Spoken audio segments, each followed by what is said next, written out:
değişikliği küresel ekonomiyi dönüştürüyor. Aşırı hava olayları, hızla değişen mevzuat ve gelişen yeşil teknolojilerle küresel değer zincirleri ve pazarlar yeniden yapılanıyor. Türkiye, 2021 yılında Paris Anlaşması'nı onaylayarak bu zorlu duruma önemli bir yanıt verdi ve sera gazı emisyonlarında 2053 yılına kadar net sıfıra ulaşma hedefini açıkladı. Bu hedefler daha temiz hava, daha ucuz ve güvenli enerji ve daha dayanıklı ve rekabetçi bir ekonomi vaat ederken, aynı zamanda daha yeşil bir finansal sistemi ve yeşil yatırımlarda önemli bir artışı da zorunlu kılıyor. EBRD'nin 500 milyon avro finansmanla başlattığı Yeşil Ekonomi Finansman Programı GEFF, Türkiye'deki finansal sistemin yeşil dönüşümünü hızlandırırken toplumsal cinsiyet eşitliğine duyarlı ve iklim odaklı yatırımların artmasına katkı sağlayacak.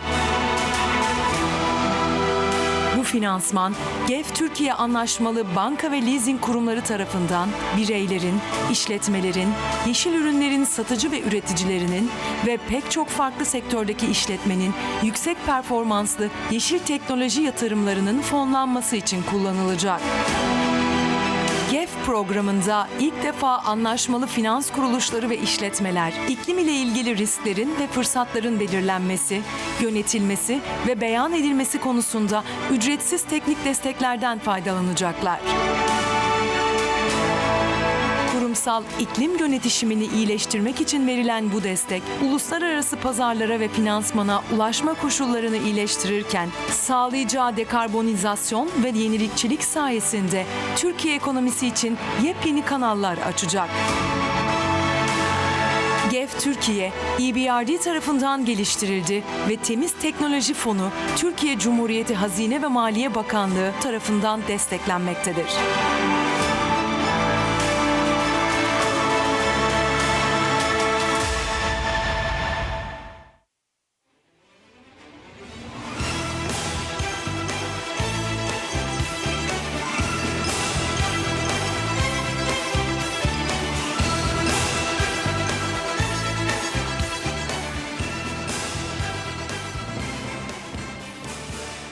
Herkese merhabalar, günaydın. Sesim net geliyordur inşallah. Saygıdeğer, değerli konuklar, GEFF Türkiye Lansman Etkinliği ve TurSEFF Ödül Töreni'ne hoş geldiniz. Pazar günü ne yazık ki Taksim'de yaşanan elim terör olayında hayatını kaybedenlere Allah'tan rahmet ve yaralılara acil şifalar diyerek başlamak istiyoruz. Umarım bir daha böyle acılar yaşamak zorunda kalmayız ve tabii hepimiz bu olayın da içimizde burukluğunu taşıyoruz. Bunları ifade ederek başlamak istedim. Etkinliğimiz hakkında bilgi vermek istiyorum müsaadenizle. Bugün etkinliğimizin ilk bölümünde paydaşlarımızın aşina olduğu GEFF Türkiye hakkında bilgiler paylaşacağım biraz sizinle. İkinci bölümde ise TurSEFF programında hayata geçirilen başarılı projelere ödüllerini takdim edeceğiz beraberce. Türkiye Yeşil Ekonomi Finansman Programı, yani kısa adıyla sizin de bildiğiniz gibi GEFF Türkiye, Avrupa İmar ve Kalkınma Bankası EBRD tarafından geliştirildi. Temiz Teknoloji Fonu, TurSEFF ve Türkiye Cumhuriyeti Hazine ve Maliye Bakanlığı tarafından da desteklenmektedir. Şimdi GEFF Türkiye, cinsiyet eşitliğini gözeterek kadın ve erkek tüm yatırımcılara, konutlarda, kamuda ve özel sektörde daha rekabetçi ve iklim dirençli olabilmeleri için finansman ve teknik destek sağlayarak Türkiye'nin yeşil ekonomisine, geçişine katkı sağlayacak çok önemli bir proje. GEFF Türkiye anlaşmalı finansman kuruluşları ve yatırımcıları arasında kurumsal iklim yönetişiminin yaygınlaştırılmasını da destekleyecek bu vesileyle. Bugün siz paydaşlarımızın değerli katılımlarıyla yeşil yatırımların finansmanında şu an ulaştığımız noktayı paylaşmak, başarılarımızı kutlamak ve gelecek için yol haritalarımızı tartışmak üzere bir araya geldik. Hepinizin bildiği üzere. Şimdi etkinliğin açılış konuşmasını yapmak üzere EBRD Managing Director of Financial Institution, Mr. Francis Meligi sahneye davet ediyorum. Mr. Meligi.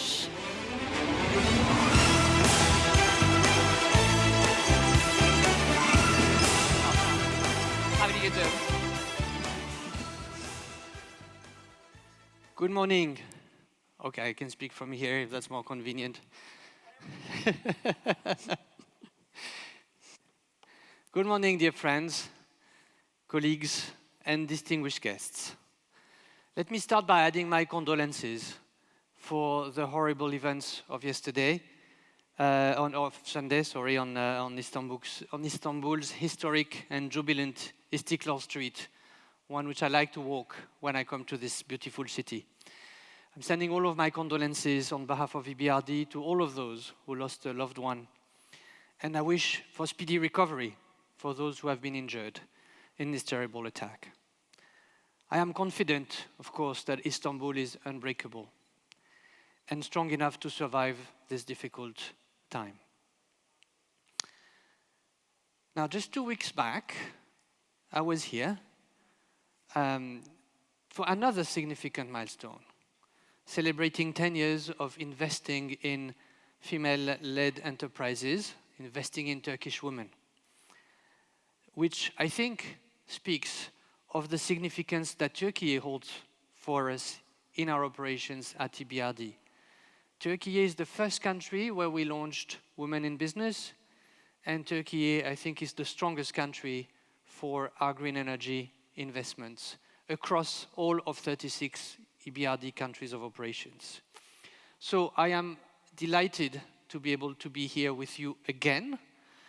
I can only hope that in 2 weeks' time there is another launch, but no, there will not be. It's just a dream on my part that I could be here every 2 weeks to launch a new product. In the current climate, more than ever, we have to talk about the most important defining crisis of our times, and that's the climate emergency.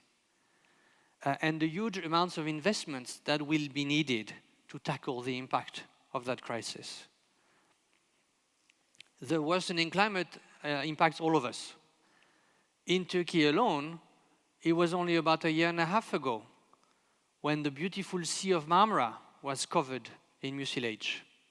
It was only last summer that Turkey lost 1,700 square kilometers of precious forest land to raging wildfire, like most of the rest of Europe as well. We saw fires in places where we wouldn't have thought such things were possible in the past. So I'm not telling this to darken your mood or to push everyone towards despair, but I'm simply trying to paint a picture of where we are now and to say we hold the power to make meaningful change. We can deliver impactful results. I'm just back from Egypt at the COP27 conference, which is wrapping up these days, in a few days, and which hopefully will send a further message of determination, of hope, and of optimism. I heard all of this in Sharm el-Sheikh last week. New technologies, enthusiastic scientists, determined banks.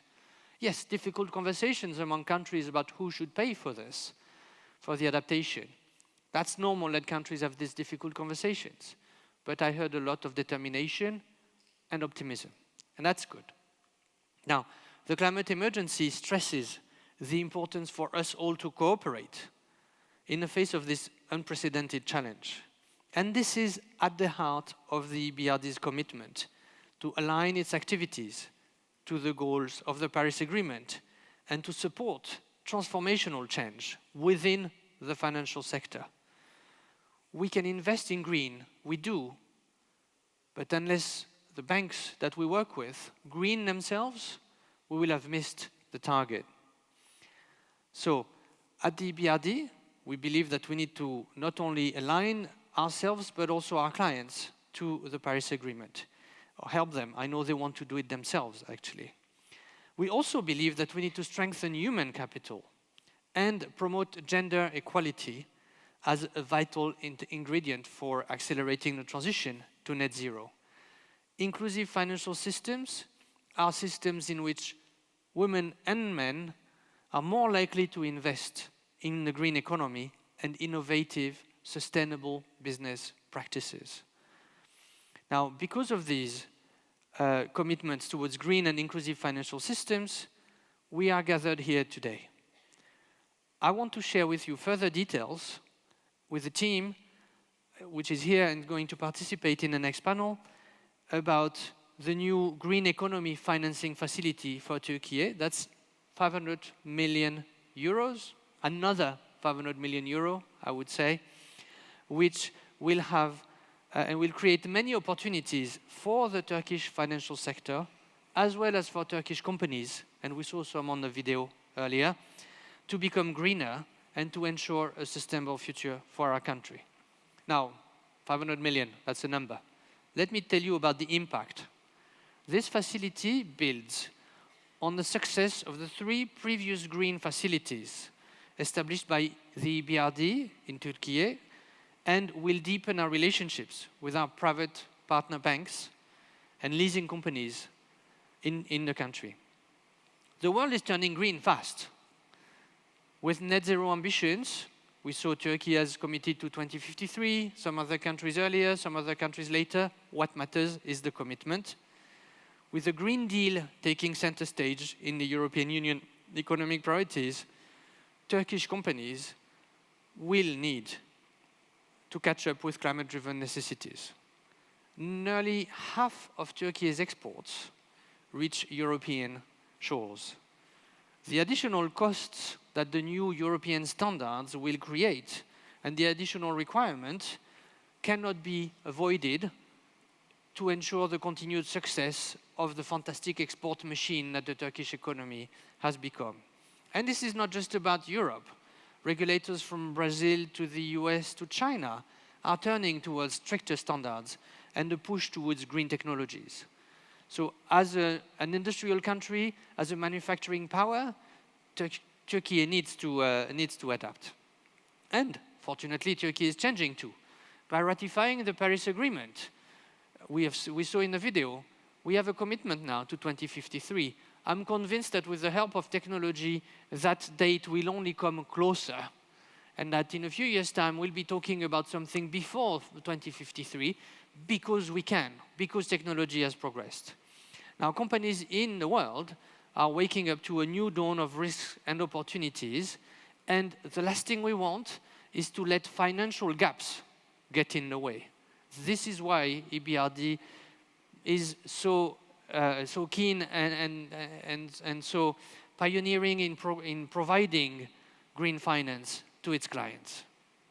With GEFF support of green investments in Turkey, we will strengthen the competitiveness of Turkish companies. We will support them to increase their productivity, but also we will offer products that respond to the need of women and men to be able to make use of the skills and talent that is needed to transform sectors, leaving no one behind. Our previous facilities have reduced Turkey's emissions by 4.56 million tons of CO2 equivalent per year. That's 1.2% of the country's annual emissions. Together, we can go for the rest of the 99%. I'm proud to say that the scale and design of this GEFF facility, with its innovative gender-responsive approach, will provide meaningful support towards the country's green transition and to achieve its climate goals. To put it simply, not including women in our products is not an option anymore, and not doing it would mean that we give up and we won't be able to cut emissions in time. So there's no option anymore. We will have gender-responsive green products going forward. I want to emphasize, though, one thing, perhaps the most important thing of today. Without our partner financial institutions, and I see many friendly faces in this room who have been working with us for many years, these are all ambitions. Without them, we cannot create any impact on the ground. Each and every one of our partner financial institutions lends to more companies every year than EBRD does projects the world over. They are essential to us. Their work is extremely valuable. It allows us to reach the right destinations and to accelerate this transformation. This GEFF facility, we are launching it today, even though it's actually been in existence for a few months, and we've already secured agreements very quickly with two of our valuable partners, TSKB for 53.5 million euros, and with Yapı Kredi Lease for 50 million euros. And a third one, QNB Finance Leasing for another 25 million euros. So 3 banks have already signed on to this facility. Now, of course, as you can see from the graphs and the papers you have on your tables, our commitment to green future of Turkey started long before today's facility. Actually, about half of the BRD's total investment in Turkey has supported the country's shift to a low-carbon economy. So far, that means 7.5 billion euros throughout 207 projects, not just in the financial sector, but also in the real economy.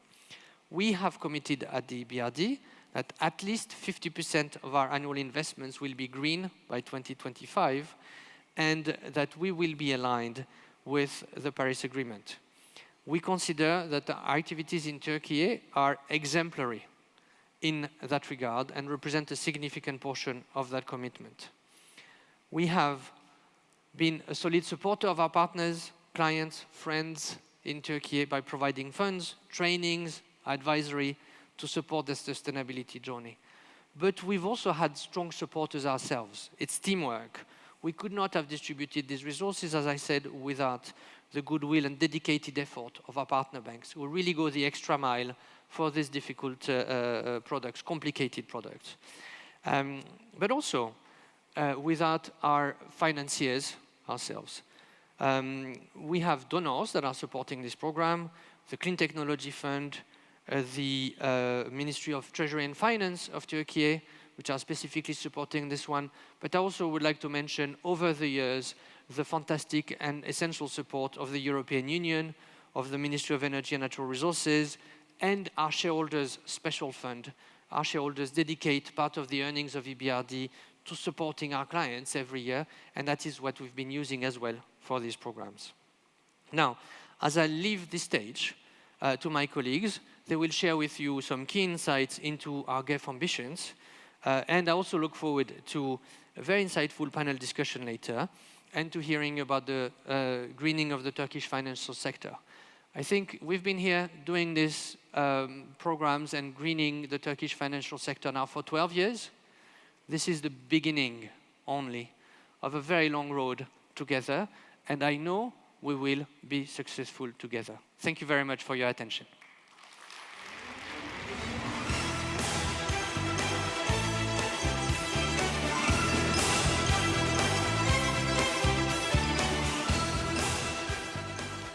Thank you very much for this important speech. Değerli misafirler, şimdi GEFF Türkiye'nin ana destekçilerinden olan Temiz Teknoloji Fonu CTF Enerji Programs Lead Mr. Daniel Morris'in video mesajını dinleyeceğiz. Buyursunlar.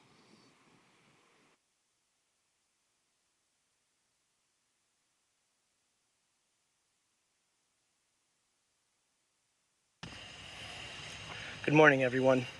Thanks for the opportunity to speak with you all today. I apologize for not being there in person, but I'm speaking to you from Sharm el-Sheikh, Egypt at COP27, where once again, climate finance is one of the top issues on the agenda.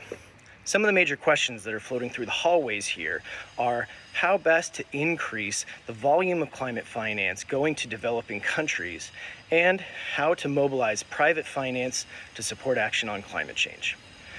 To answer those questions, many people look to the experience of the climate investment funds.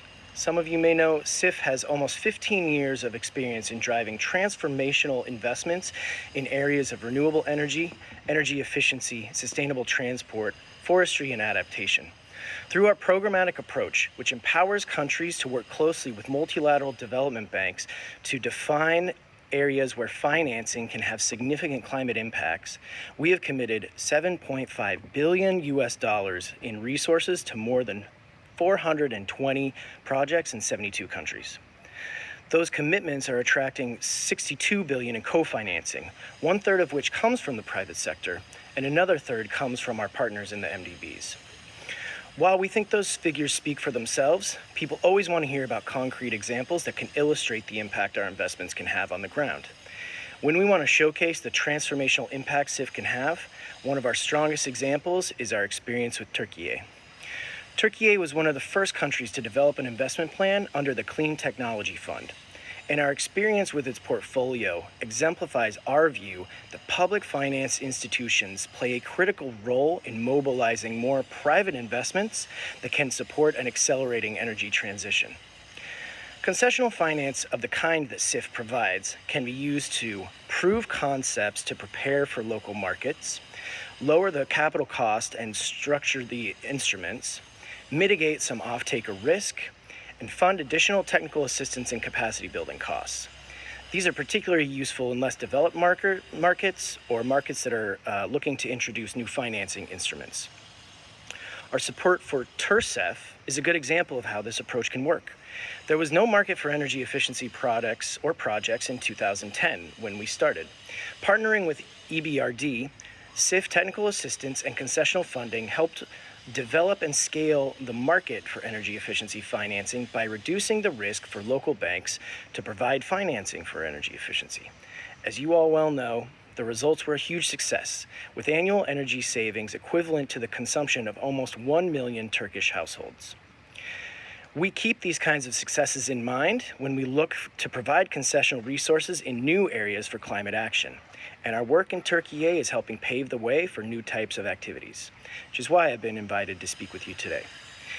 GEFF Türkiye provides a way to take our model that has been proven to facilitate transformational investments and apply it to areas where more work is needed.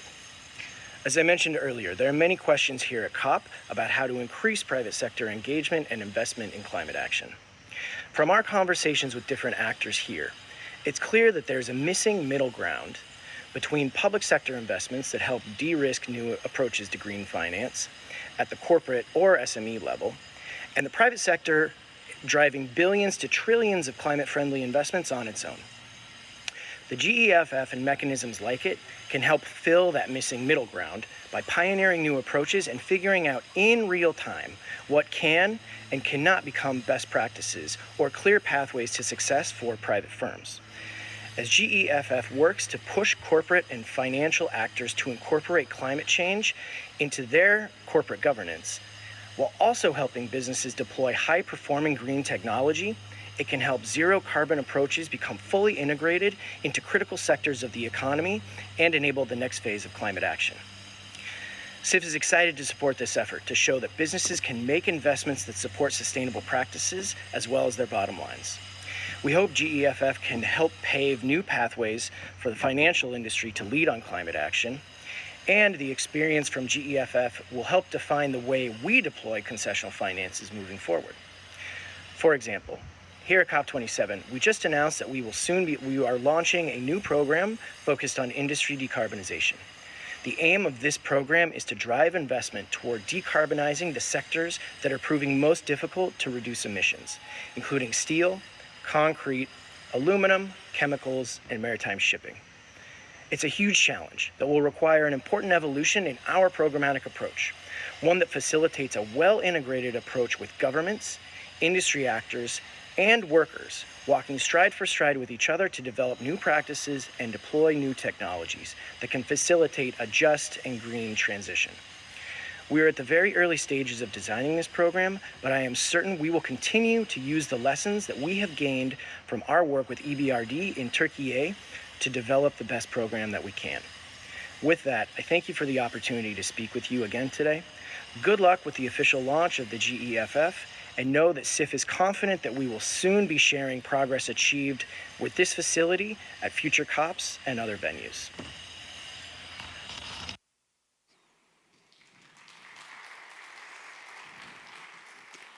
Daniel Morris'e gıyabında teşekkür ederim ama arkadaki manzara muazzamdı hakikaten, güneşli böyle bir görüntü. Kasım ayında İstanbul'da insanın içini açıyor. Şimdi Ankara'ya gideceğiz değerli misafirler.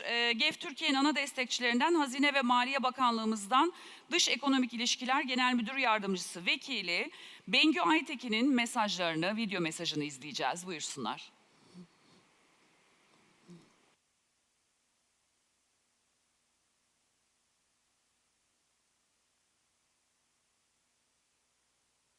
EBRD'yi de yanımızda görmekten oldukça memnunuz. EBRD ile işbirliği yaptığımız yeşil projelerin Türkiye'nin iklim hedefine ulaşmasında kilit rol oynayacağına inanıyoruz. Sözlerime son verirken bu önemli projede emeği geçen herkese teşekkürlerimi sunuyorum. Sağ olun. Herhalde yeniden başlatacağız. Bir şey oldu. Katılımcılar, EBRD Finansal Kuruluşlar Genel Müdürü Frances Maliş, Temiz Teknoloji Fonu Enerji Programları Lideri Daniel Morris, EBRD Türkiye Direktörü Arvid Türkner ve AB Delegasyonu Ekonomik ve Sosyal Kalkınma Başkanı Angel Guterres Hidalgo. Öncelikle herkesi gönülden selamlıyorum. Ankara'daki yoğun mesai nedeniyle bu önemli etkinlikte maalesef aranızda olamıyorum. Ancak bugün sizlere hitap etme fırsatı sağladıkları için değerli EBRD ekibine teşekkürlerimi sunuyorum. EBRD bugüne kadar ülkemiz için onayladığı 16,5 milyar avroluk finansman tutarı ile ülkemizin önde gelen kalkınma ortaklarındandır. EBRD'nin özellikle enerji verimliliği ve yenilenebilir enerji alanlarında ülkemizde üstlendiği rolü memnuniyetle karşılıyoruz. EBRD'nin Türkiye'de oluşturduğu ekonomik ve sosyal katma değerinin farkında olarak bankanın faaliyetlerini her zaman destekledik. Bugün bu etkinliğin konusu olan Yeşil Ekonomi Finansman İmkanı yani GEFF projesi, Hazine ve Maliye Bakanlığımızın katkıda bulunduğu bir projedir. GEFF projesinin hem ülkemiz hem de EBRD adına tıpkı TurSEFF gibi önemli bir başarı hikayesi olacağına inanıyoruz. GEFF programı ile işbirliği yapılan finansal kuruluşların yeşil portföy oluşturmalarına yardımcı olacak ve yeşil dönüşüm için uluslararası fonlara erişimi sağlama imkanları kolaylaştırılacaktır. Buna ilaveten GEFF programının uygulanması sonucunda ihracatçılar özellikle AB'nin uygulamayı planladığı sınırda karbon düzenlemesi mekanizmasından kaynaklanan maliyetlerden korunmuş olacaktır. Yeşil dönüşüm hedeflerimizin temel politika ve stratejilerimizle bütünleştirilmesine yönelik önemli adımlar atmaktayız.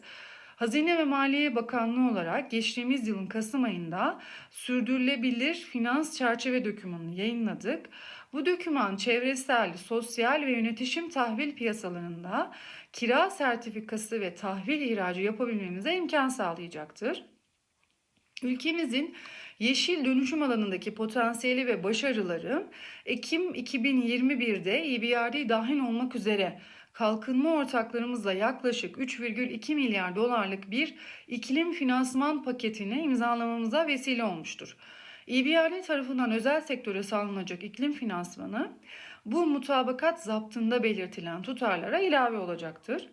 Yeşil dönüşüm vizyonumuz doğrultusunda özel sektörümüzün ihtiyaç duyacağı ilave yatırım ihtiyacı dikkate alındığında EBRD'nin bu alanda sağlayacağı desteğe büyük önem veriyoruz. Bakanlık olarak şu an Mısır'da devam eden 27. Taraflar Konferansı'na COP27'ye katılmaktayız.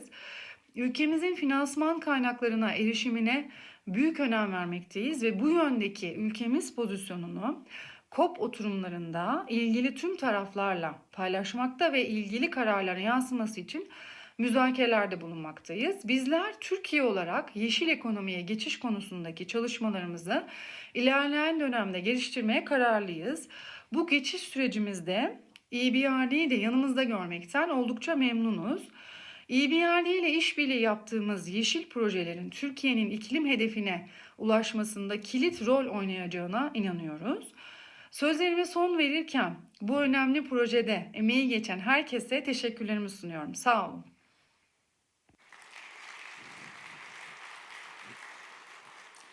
Biz de Bengü Aytekin'e çok teşekkür ediyoruz. Ankara'ya selamlar buradan. Şimdi birazdan bir panele geçeceğiz ama ona geçmeden önce birkaç bilgi vermek istiyorum. Sizinle paylaşmak istiyorum. GEFF Türkiye paneline başlamadan önce duyurmak istediğim konu şudur. Bugün burada olan her misafirimiz ve organizasyonda görev alan herkes adına ağaç bağışında bulunuyoruz. Ayrıca Taksim'de hayatını kaybedenler ve yaralılar için de ağaç bağışında bulunduk. Onların da hatırlanması, bir şekilde anılması çok önemli. Böylece çok teşekkürler.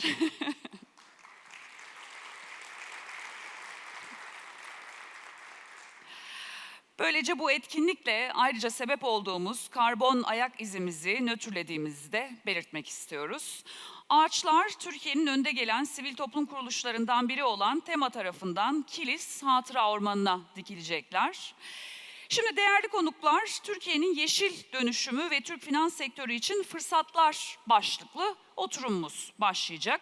Panelistlerimizi ve panelin moderatörlüğünü yapmak üzere EBRD, Green Economy Transition FI, Principal Banker Alevtina Deniz'i sahneye davet ediyorum.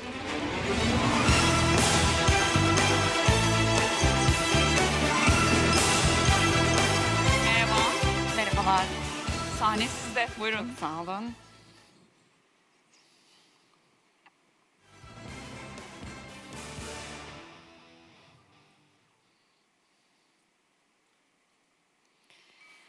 I'm delighted to be here today and moderate this green discussion on a transformation in the Turkish financial sectors with our distinguished speakers, which I will invite to a stage introduced to you in a moment. Green transformation and climate mainstreaming at the institutional level lie at the heart of EBRD's own Paris alignment methodology of indirect finance. This means that we are putting at the very heart a transformative change, and we look forward to work with our financial institution clients toward green transition. EBRD has always been about transformation, and we plan to be working with our FI clients as closely as ever on the ambition transition journey to a low-carbon economy.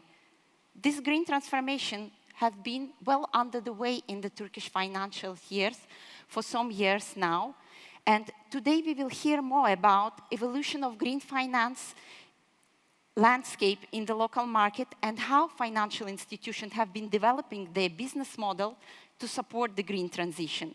We will also be hearing a perspective from EBRD and how we can provide further support to our clients. We look very much forward to stimulating the discussion, and it is with a great pleasure I would like to introduce and call on the stage our distinguished speakers, Başak Yetişen Teker, from Banking Regulation Supervision Agency of Türkiye, Gamze Yalçın, Executive Vice President of İşbank, Meral Murathan, Executive Vice President of TSKB, Burcu Şirin, Executive Vice President of Yapı Kredi Leasing Company, and my colleague from EBRD, Ksenia Brakman, Associate Director of Green Financial Systems.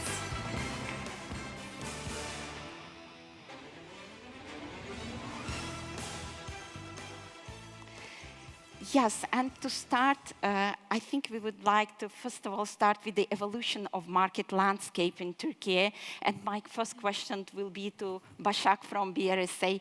Could you please describe the evolution of green finance landscape in Turkey over the years, and maybe speak a bit about what were the key milestones?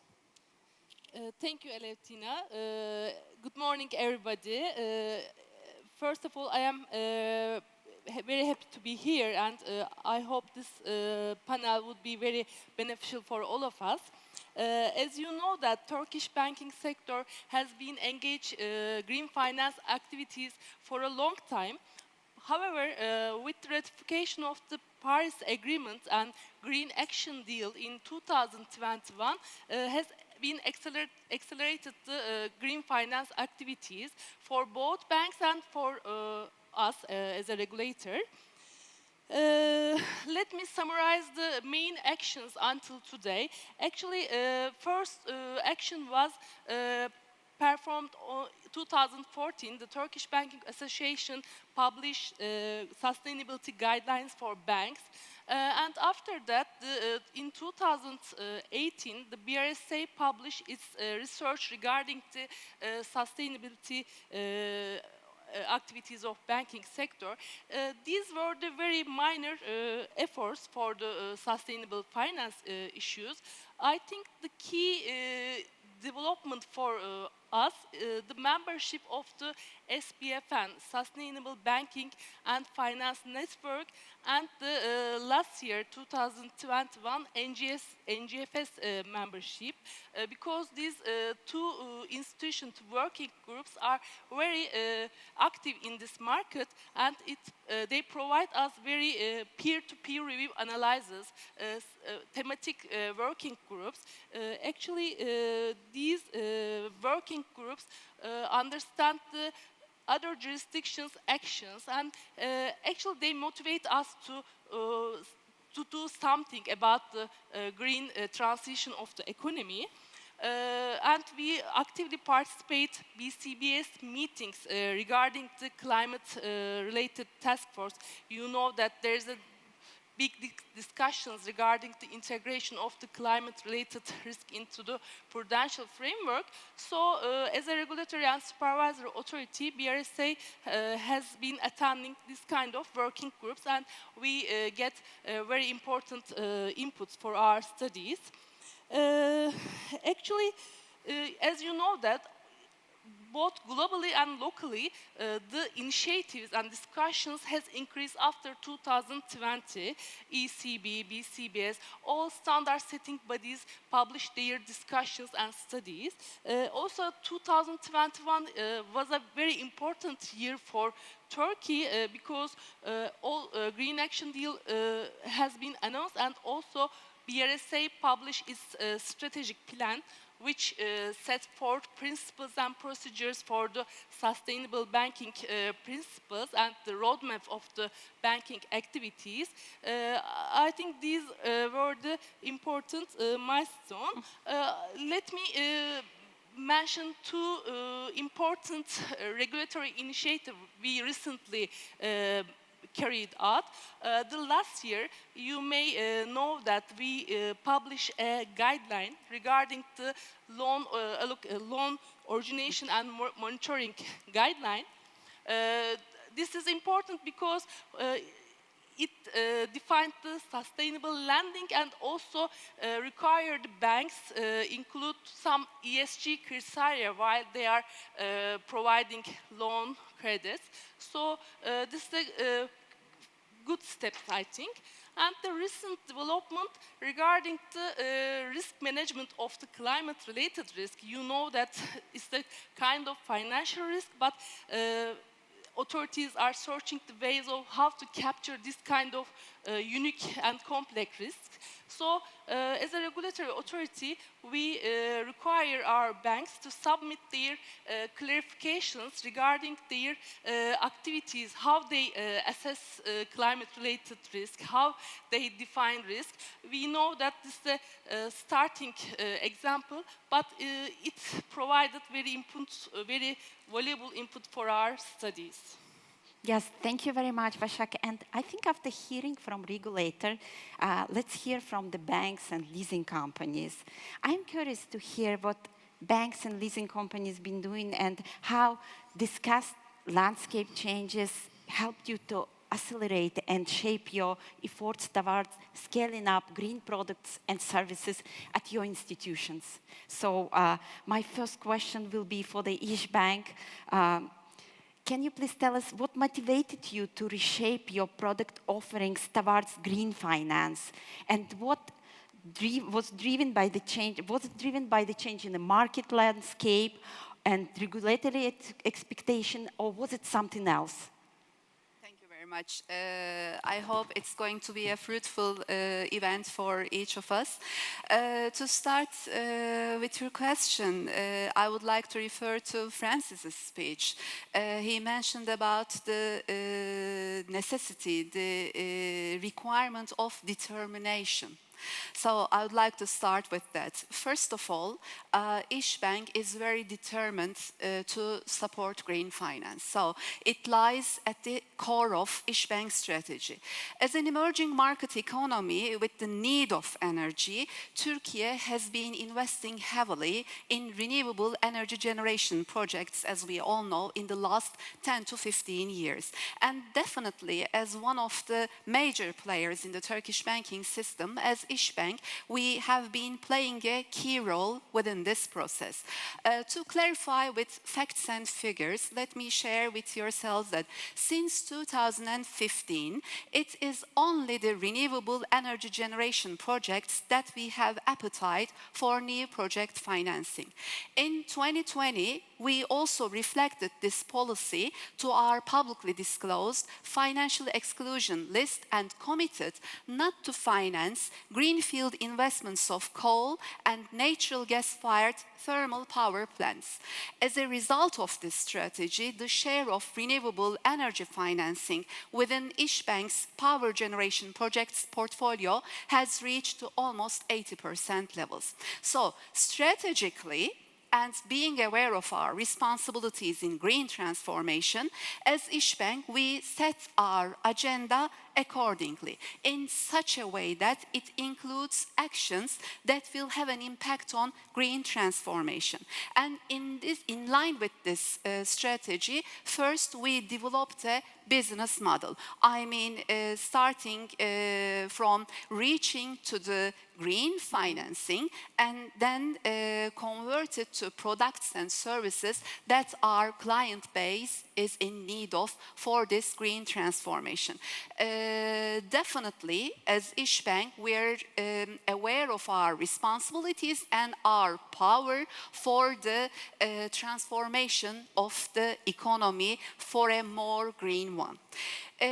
Of course, it is not only the strategy. Of course, as I said, it is the determination that is required. It's the key factor. But of course, it is also affected by the global and local initiatives and trends and regulatory frameworks, investors' increasing appetite, establishment of international platforms for net zero emissions, disclosure requirements. These are all important factors that affect our strategy.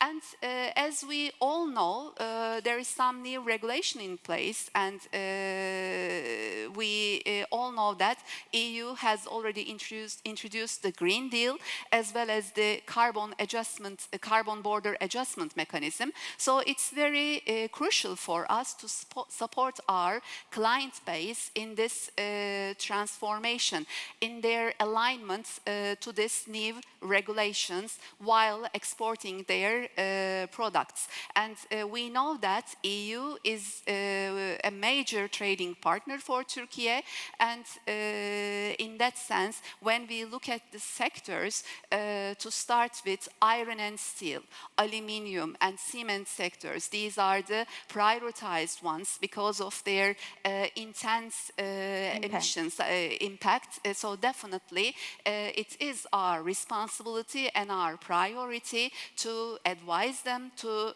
show them the opportunities with our products. So this is the regulatory landscape. And on top of that, I mentioned about international initiatives like the Net Zero Banking Alliance or the Basel Committee's frameworks or the Financial Stability Board's frameworks. Definitely our local regulatory approach is a top priority in that sense for us to be aligned with. But the international agenda is also a very important part in our strategy actions in that sense. So in brief, determination is the key, but the changing dynamics within the market, like the regulations, like the investors' appetite, like the international initiatives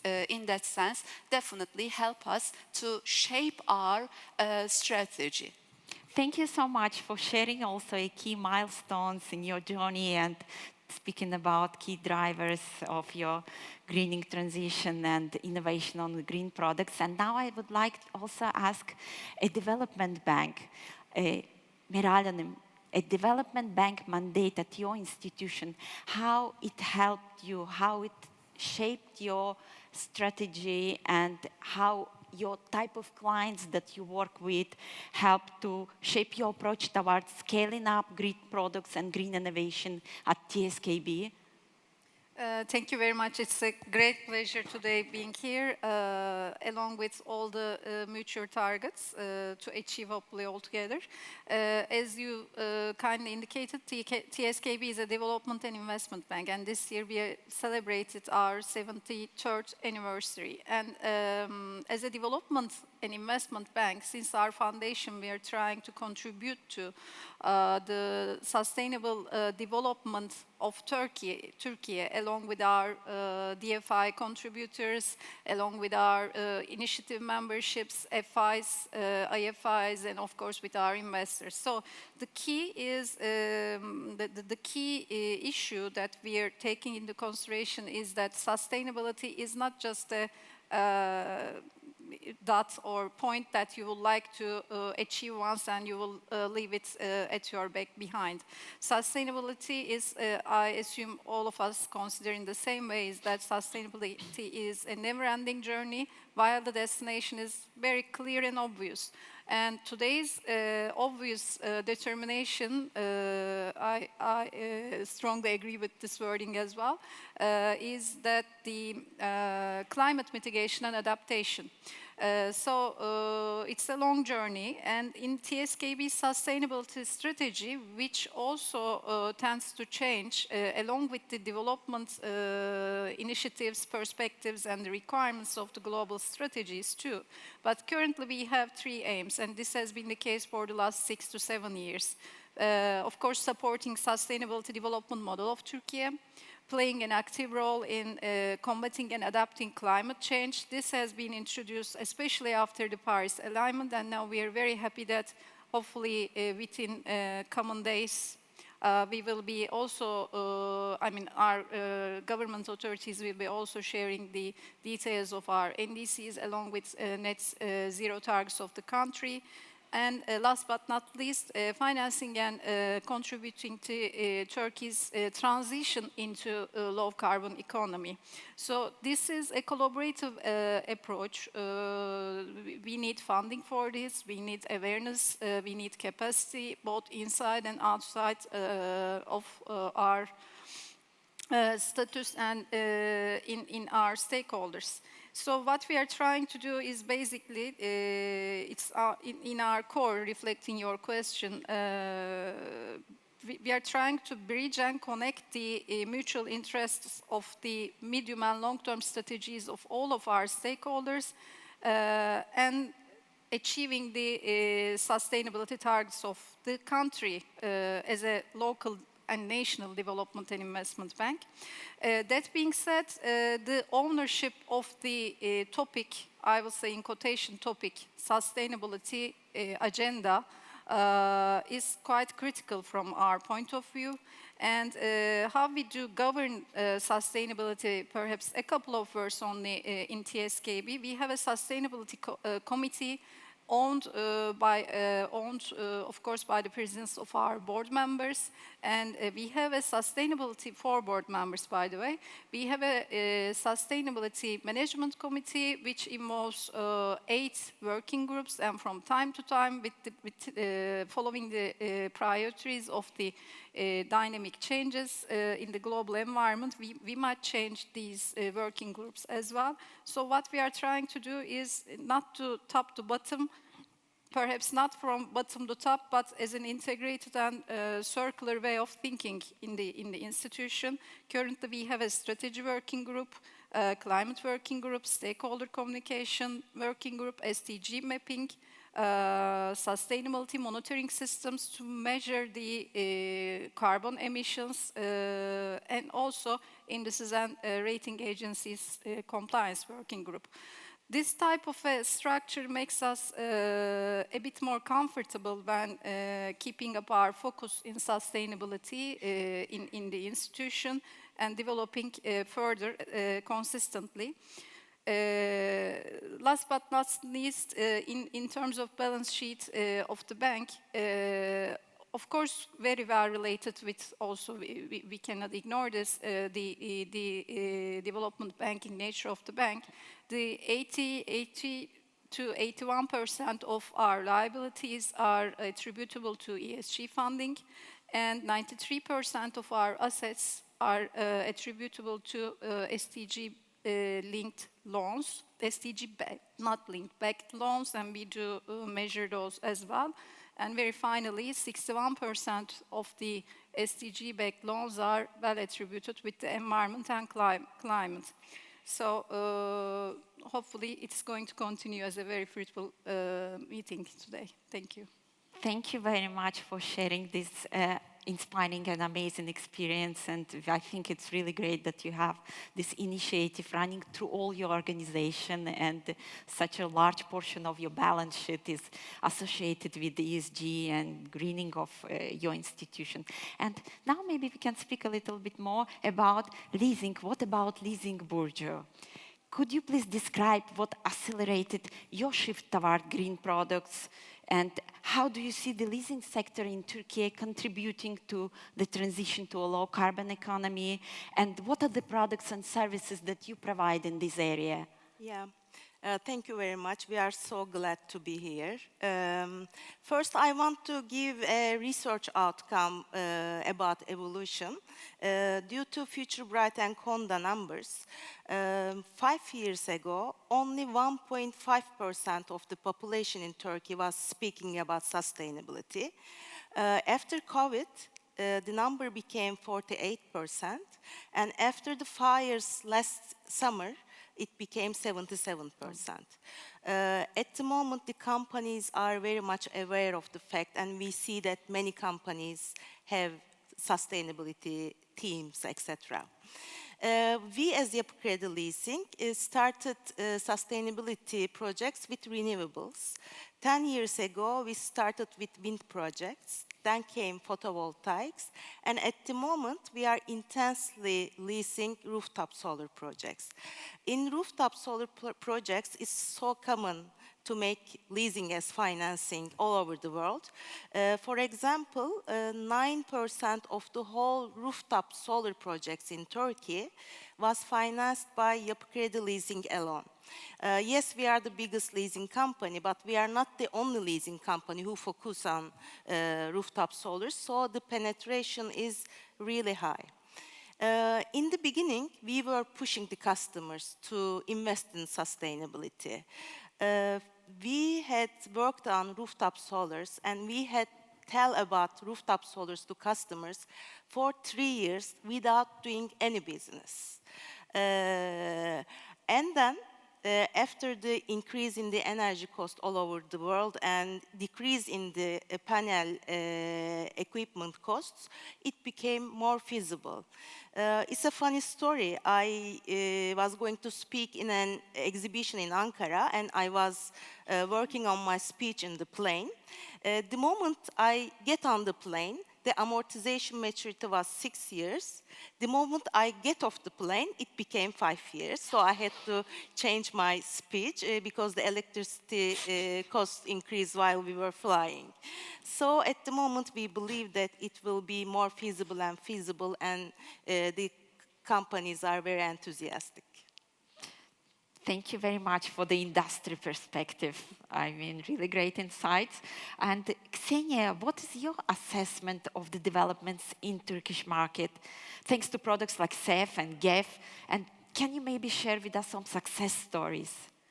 Yes, thank you. And I'm too very pleased to be here today, and actually looking back at 12 years of green financing facilities in Turkey. And in fact, behind those years and investments, we have real stories of real companies from Turkey. And in fact, looking at the numbers, we have financed 8,000 projects worth together more than 2 billion euros.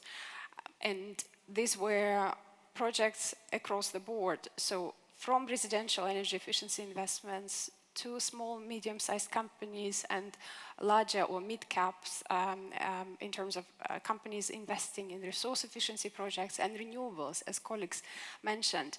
And it has been quite a journey for us as an institution in Turkey, but also I must admit we wouldn't have been as successful if we didn't have our partner financial institutions.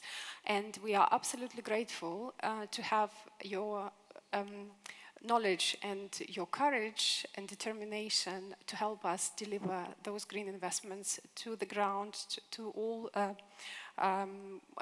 regions of Turkey and industries.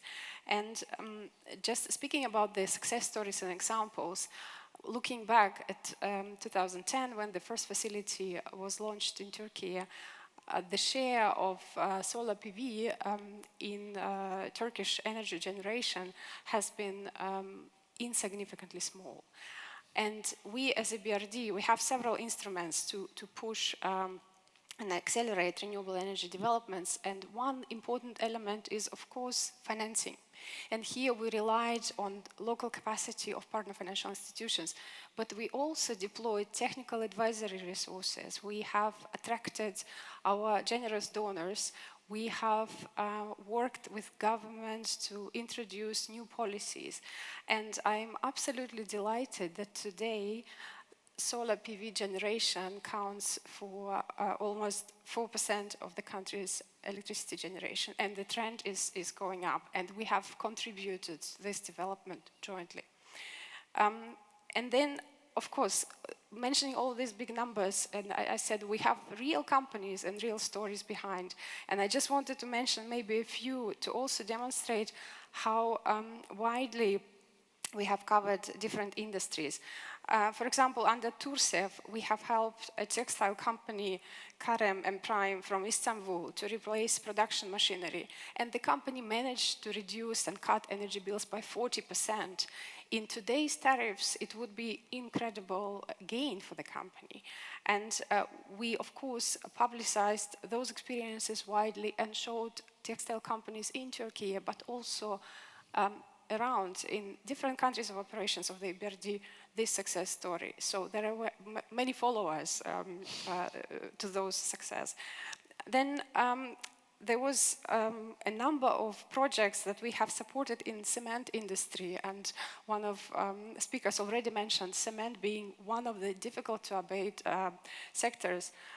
There was one project that I remembered, which was Götlaş Cement, where we, through a partner institution, invested 34 million euros, and the company annually saved on energy bills 6 million. It's incredible what can be achieved. And again, this project was implemented several years ago, so in today's energy prices, the gain would be substantially higher. And maybe last but not least, Turkey is well known for tourism industry, and I looked up at one of the projects that we have invested in. It was a hotel in Kuşadası, which replaced or implemented a number of energy efficiency measures, from heat pumps to solar water heaters, and installed LED lighting, resulting in annual savings of 60,000 euros. And these are real companies, these are real stories, there are people behind, but behind success of those companies are banks and individual relationship managers in the banks, and the power and understanding of clients, of client needs, and ability to offer financial products and advisory that is available to those companies to start the transition journey. And I want to absolutely congratulate everyone on the panel, but also other Turkish banks for this transition. Yes, in our audience, thank you very much for sharing these inspiring examples, which are also, I think, supported by the impressive figures of cost saving. And now going back to the regulatory landscape, I have a question for Başak Hanım.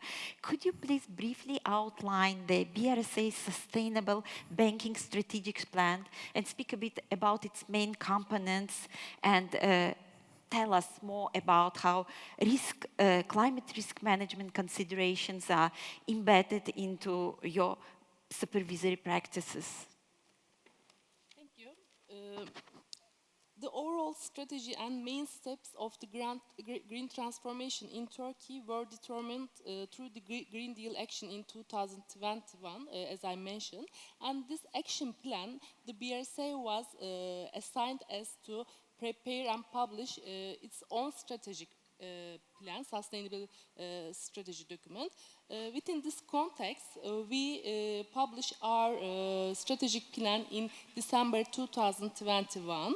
In this plan, our vision is a banking sector that effectively manages the climate-related risks and finance the banking sector's transformation to low-carbon economy. This is our vision. And we have missions. Actually, you know that the BRSA mandate requires to ensure the financial stability, and it is all accepted that the climate-related risks are the important component of the financial risk. We, as a regulator, we need to eliminate the financial stability issue which threatens the financial stability with mitigating the climate-related risk for the banking sector. And also we have a mission to give guidance to banks, facilitate their low-carbon economy funding and educational role of the banking sector. In order to perform these duties, we have three main goals. First one is the effective management of the climate-related risk. Second one is the developing sustainable finance flows. As all you know that our banks or our financial institutions are very well to fund their financing needs from the international markets with the sustainable finance instrument, but we need to encourage them more regarding this issue. The last thing is the collaboration issue, because the climate-related risk issues interested many parts of the real economy and institutions, so it is important to be in a collaboration, in a coordination manner while we are studying these issues. These are the main components, are the strategic plan that BRSA issued. Let me briefly mention the risk management approach for the climate-related risk. Actually, this is the most difficult one. As a person who has been in designing the Basel framework, FSB framework into our supervisory framework, this is really difficult because we know that it's a risk, but the features of this risk is very distinctive, complex, unique, and the assessment methodologies are very different. That's why all the authorities are discussing in international this issue. But we can say that general consensus on that. It may be most feasible approach to capture these risks in a Pillar 2 framework, as the Pillar 2 framework is more flexible and principle-based. And you know that Basel Committee recently published a document, the main principles for effective management of the climate-related risk. As I mentioned in the starting of my presentation, we asked our banks to explain their climate-related risk effects on their business model, risk profile, and their capital adequacy within the scope with the ICAP reports this year. And we assessed their result as expected that some of our banks are very developed, but some of them very starting points. But our aim is to publishing guideline or standards to converge all the practice at a minimum. We know that every time there will be differences with practice of the banks, but if we provide guidance, we can converge their practice with respect to green transition and risk management approach. I think my thing is that. Yes, thank you very much. Thank you for sharing the newest initiatives, and it looks like that you've done really great job.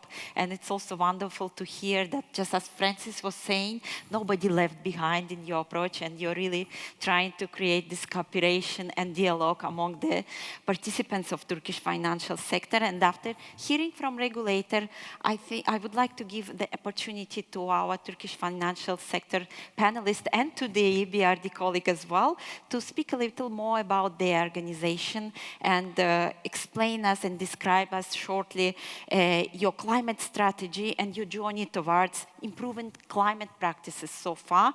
And as a first question, I would like to address it to Miral Hanım, and as one of the first supporters of TCFD among Turkish banks, could you tell us a bit on how you integrated assessment of climate risks in your governance and credit evaluation processes?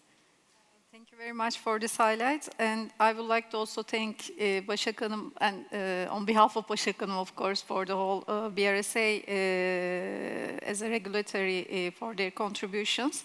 I'll be linking these all together.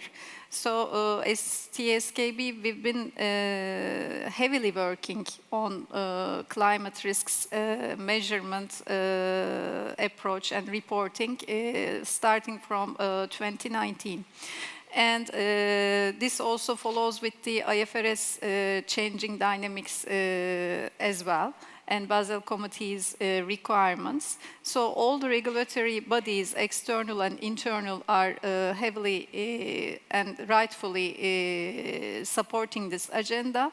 And apart from this, we've been also talking about discussing so far about the global initiatives changes. Saying that during 2020, right further to the UNEP-FI's being signatory party for the responsible banking principles, we've decided to go deeper in the climate risks evaluation mechanisms. So during TCFT workings, also with the contribution of EBRD, we've been actively playing a role in TCFT second phase. And then we've increased our activities for the TCFT's phase 3 activities as well.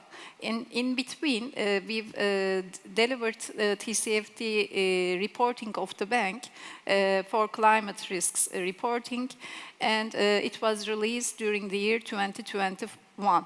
It also allowed us to develop and establish and develop our climate risks policies internally as well. And in that report, very firstly, we've extended our medium to long-term climate targets as well.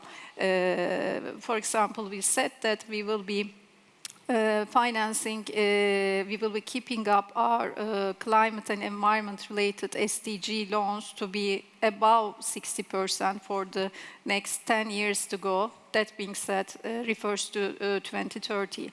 And we said that up until the end of 2023, we will be at a good point, in quotation I would say, to have measured the impacts of climate risks in our loan allocation processes, and to a certain extent embodying these with the provisioning policies as well.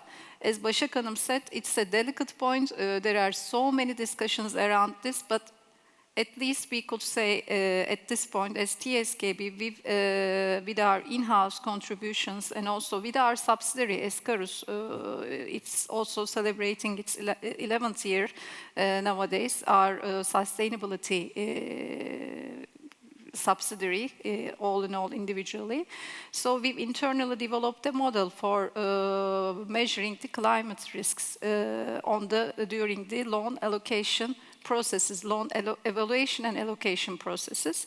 And we've been also benefiting from Turkey's data for physical risks. Water is the key here. and I mean geographically mapping. And also for the transition risks are embedded here as well.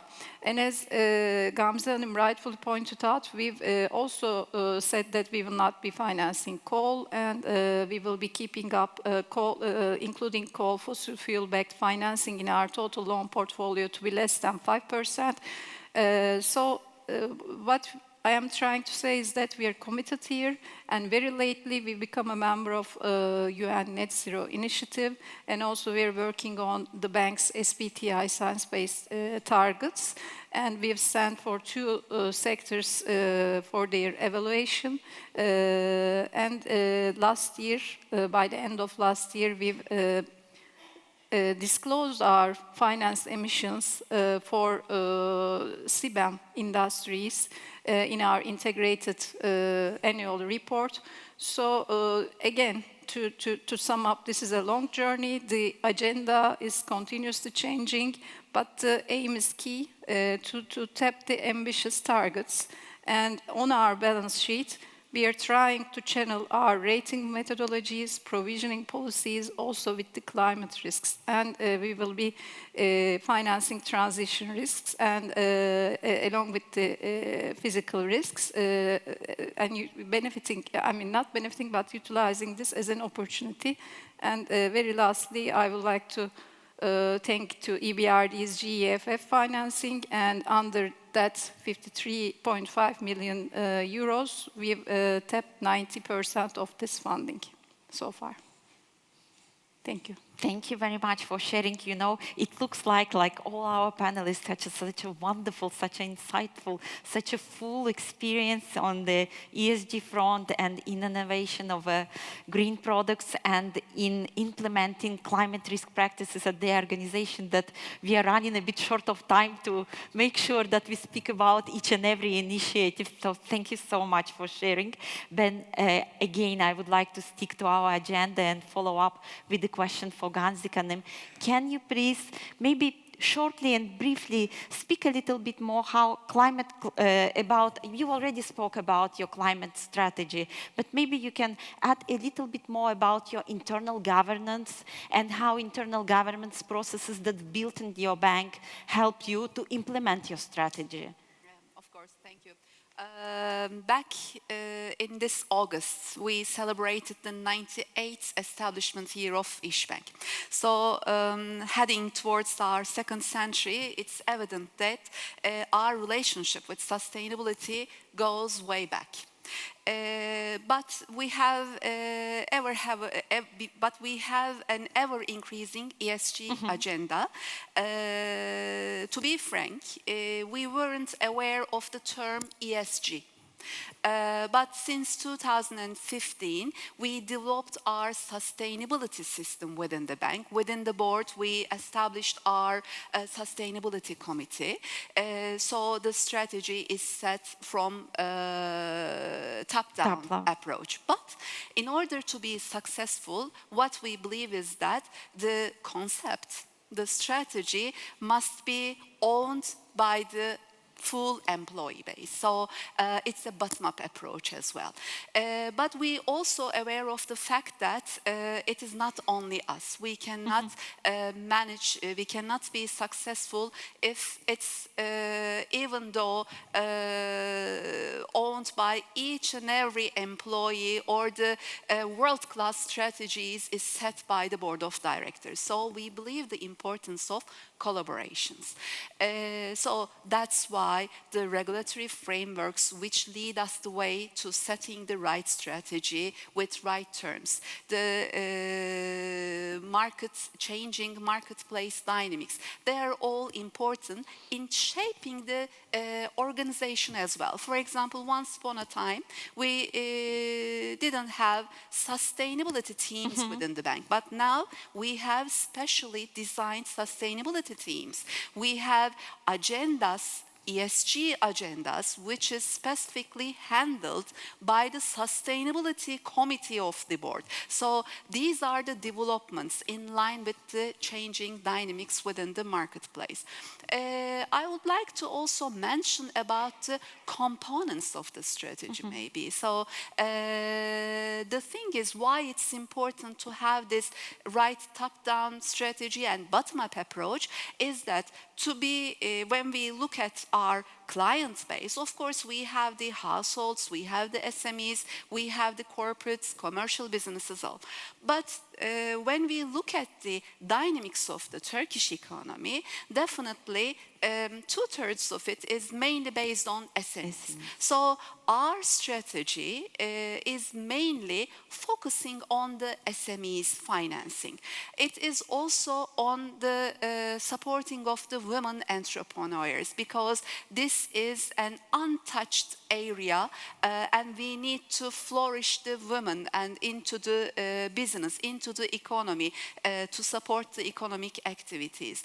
And also agriculture is important. So definitely while setting the agendas, the components that we touch upon basically is on the SME financing, is on supporting the women entrepreneurs and the agriculture with digitalization. So we believe that while setting this strategy within all these organization committees, teams, functions, etc., we give priority to these and we know that we can only be successful focusing on these areas, but also not just to inform or increase the awareness of these clients. It is also support them with this transformation, but not only with sustainability context as well, with digitalization. So whatever we do, we try to combine this sustainability. If it's green finance, it is women entrepreneurs. When we look at our products and services base, you will be seeing that for SMEs, we developed an app, Imece Mobile, for our agriculture farmers, let me say, for that segment. For the SMEs, we have specially designed websites, tools, etc. to help them. For the women entrepreneurs, we have the training and mentorship programs, which all help them to increase the financial literacy as well as increase the awareness for green transformation, for the sustainability in general. This is a journey, as Meral Hanım already mentioned, but in order to reach to the final destination, we know that we should be all together with all the stakeholders in this hand in hand journey. Yes, yes, I think that we heard this message from Başak as well. She mentioned that the collaboration and cooperation of everyone in the financial system is really important for the success of our journey. And I think the Gamze made the same message. And I would like now go to leasing sector because I know that you've been also working toward engaging with your other stakeholders other than customers. And Burcu, can you speak a little bit more about your business model and how you engage with your vendors, but not only internally, but also how do you engage with your employees? Yeah, thank you. As leasing companies, in fact, we are giving loans like the banks. The difference is we can give loans only to investments and only to companies. So why the customers, some customers prefer leasing? We have some advantages. The first and very well-known advantage is the VAT incentive. We pay 1% VAT instead of 18% in some equipments. In fact, in most of the equipments, including solar panels and energy-efficient equipments. So the customers came to us for this advantage, first of all. But the other and more effective advantage is about the vendors, as you mentioned. As leasing companies, we have a forte to work with the vendors, and we applied this muscle to sustainability projects. We as Yapı Kredi Leasing formed ready packages together with EPCs, panel producers, and inverter importers and financing together and provided to the customers. It is mostly important for the SME customers because at the moment we are telling every customer about rooftop solars, whatever the reason we are visiting them. And I don't say most of them are interesting. All of them are interested to invest in sustainability, but they don't know how to invest and they are afraid to invest in a wrong direction. So these ready packages are very important. I have to add that our competitors in the leasing sector are making so many good projects as well. The sustainability is a very hot topic in our agenda. About the employees, in fact, in my opinion, the sustainability leasing has 3 advantages for our company. The first is, of course, to protect the environment and make business. The second is reaching long-term financing, which is very hard otherwise. And the third and very interesting advantage for us is employees' loyalty. In the world, many companies are working on how to keep and motivate Generation Z. I highly recommend everyone to involve young employees to sustainability projects. We have the experience because they are leading our sustainability committee at the moment. First, they are more creative. And second, they are very sensitive to environment, sustainability, diversity, which I adore. And third, when they see that there is good things held in the company and they are involved, their loyalty increases. Sometimes it is even more effective than salary increase or other things. I believe in Generation Z, by the way. Thank you very much for sharing this interesting angle of your business model and this interesting observation. And Ksenia, what about EBRD? Can you speak a little bit more how EBRD plans to support institutions who are embarking on the journey of mainstreaming climate change practices? Thank you. I'll try to be brief. I see we're running out of Yes. time already. So for us, a few fundamental messages. For us, it's really about large-scale transformational change. And we have passed the point of investing yet another euro in green projects.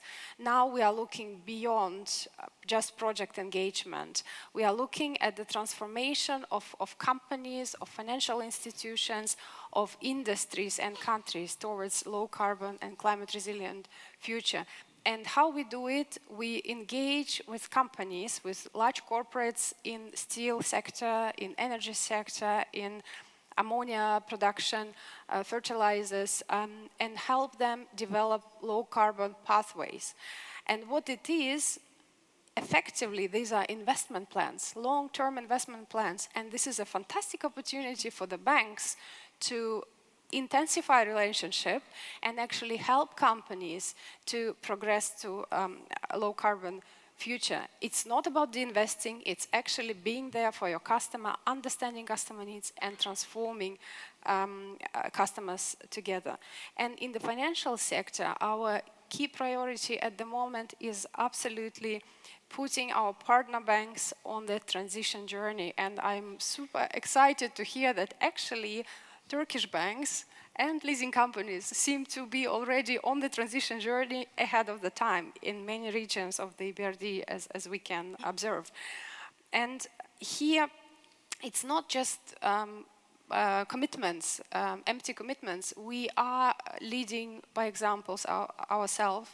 We have signed up to TCFD in 2018 as the first multinational development bank, and it was just a week ago that we published our third TCFD report that in very detail describes our climate governance, internal procedures, processes, and our own exposures to climate risks. And in fact, this helps us a big deal because we are leading by example. We understand how difficult it can be on the level of financial institution to change the processes, to change the way we assess projects. And then going to the project level, again, we have 3 pillars that are fundamental pillars for us going forward.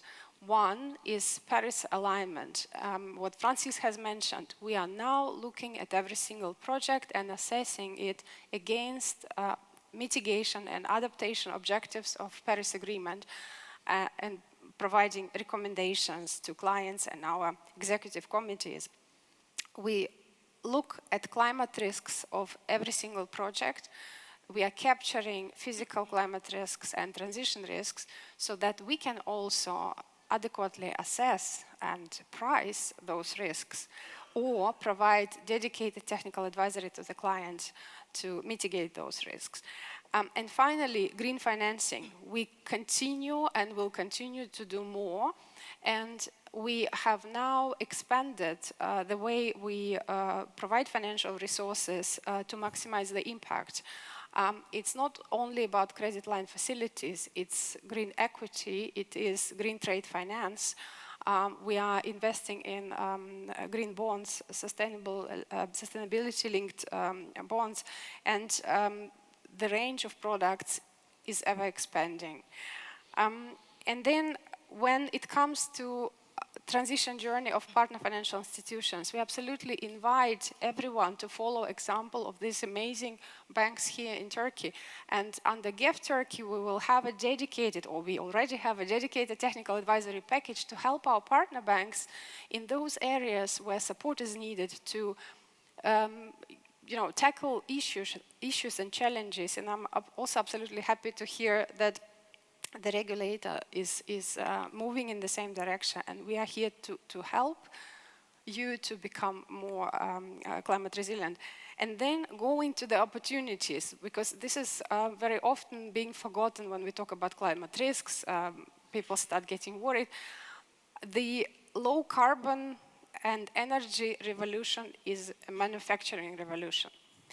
Turkey, with its geographical location, with capabilities, manufacturing capabilities, and diversified economy, is a unique place to help Europe on the energy transition journey. We will see companies emerging in Turkey in the upcoming years or a decade, companies growing, producing heat pumps, solar panels, solar water heaters, inverters, e-mobility solutions, charging infrastructures, and these products to be delivered to Europe, but also to Middle East and even to Asia. And here, again, the banks will have a critical role to play. It is not about just manufacturing facilities, it is about entire supply chains and recognizing those business opportunities. This is what it is about. We are to work with those supply chains and help them flourish and develop.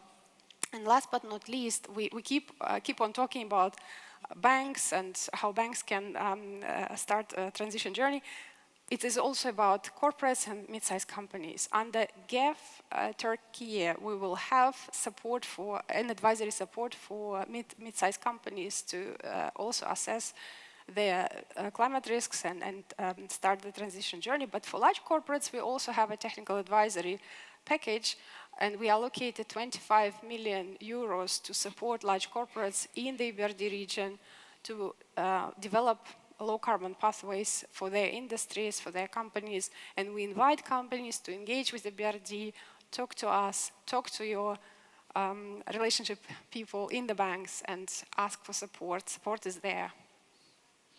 Thank you very much for bringing a positive color to our discussion by underlining the green opportunities, and also for your message and readiness to support financial institutions and real sector economies, companies in Turkey. And to conclude, I think it will be great to provide a message for financial sectors, colleagues, and for the company in the real sector economy to inspire further collaborative efforts towards a greener future. And Başak, could you please speak a little bit what lies ahead and what do you see as a BRSA's key future priorities?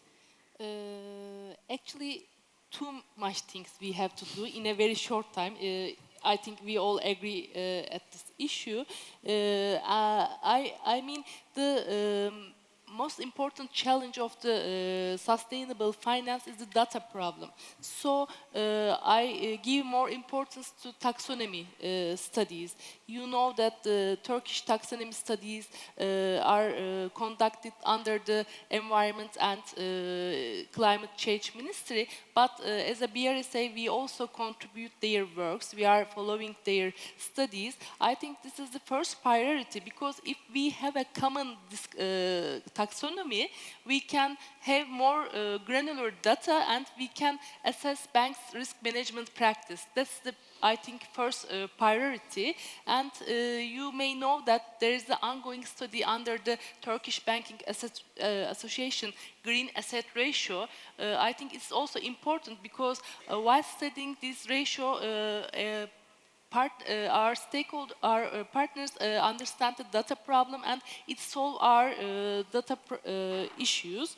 If we manage to solve the data problem and disclosure framework, we gain more way to assess the banking system risk management practice with regards to climate risks.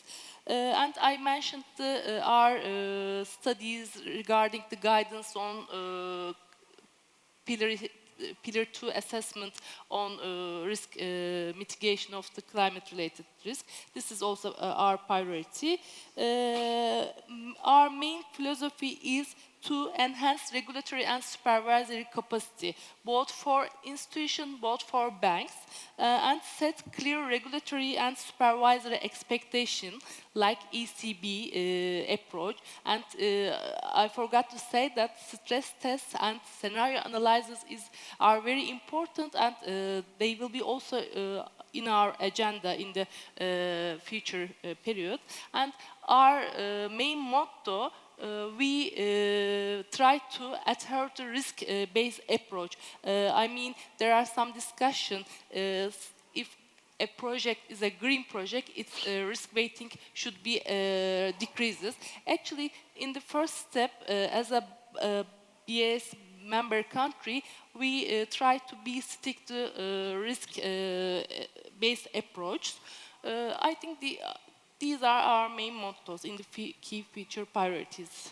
Thank you for these key messages. And I would like to ask my next question to Gamze. You mentioned earlier about your business model and about a large portion of SME clients in your portfolio and how you're very eager to support them and provide them with the financing, but also make sure that they're also on track in their green journey.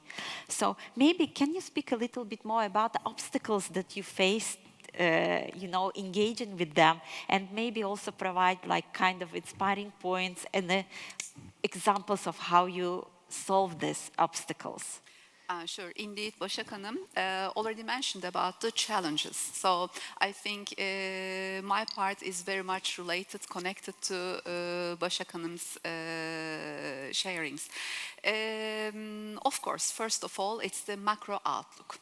After the post-pandemic recovery and the period where we're having this global energy crisis, global macro problems all around, the pricing becomes an issue. Especially for the SMEs. Of course, with special financing, we try to support these customers. And indeed, I mentioned earlier about the share of green financing with our portfolio. But of course, we know that there needs to be more done in that area. Of course, we are developing a very variety of products and services. To name a few, it's the solar loan, it's the green office premises loan, it's the green vehicles loan, it's the electric charging station installation loans. Moreover, it's the marine conservation loan. So there are so many products that we offer to our customers. But the macro outlook and the financing is an critical issue. I don't like to mention it as an obstacle, but as a challenge maybe. And we know the importance of reaching to favorable green financing, and we would like to mention once again the importance of support from institutions, from IFIs, EBRD's commitment to Turkey is very crucial for us to continue to support our customers. And it's also critical, not in terms of reaching to financing, but also upskilling our selves to offer for our customers, and also rebuilding our business models, embedding ESG concepts, embedding ESG risk analysis within the business model is all critical. And we know that starting from EBRD, we have a lot learned in this respect as well. Yes, we have come a long way, but definitely there is more to do. Başak Hanım already mentioned about the taxonomy. We know that it is critical. Green supporting or brown penalizing facilities, tools is important, like the higher or lower risk weights or tax incentives provided to our customers. As I said earlier, it is set within the strategy of İşbank. We will do our best to support this green transformation of the economy. As I said, heading towards our second century. So we cannot continue to exist without our client base. And we will do whatever needed to support our client base, but this taxonomy or tax incentives or the data problems to overcome this quantification problems, reaching out to better financings is all challenges that we are facing. Well, we know that together, again, touching upon the importance of collaboration in this manner, we know that we will do our best to go for this green transformation of the Turkish economy. Thank you very much for sharing your experience. It looks like that we are really running out of time, and I would like to, if you don't mind, dear panelists, just to address like one question to three of you.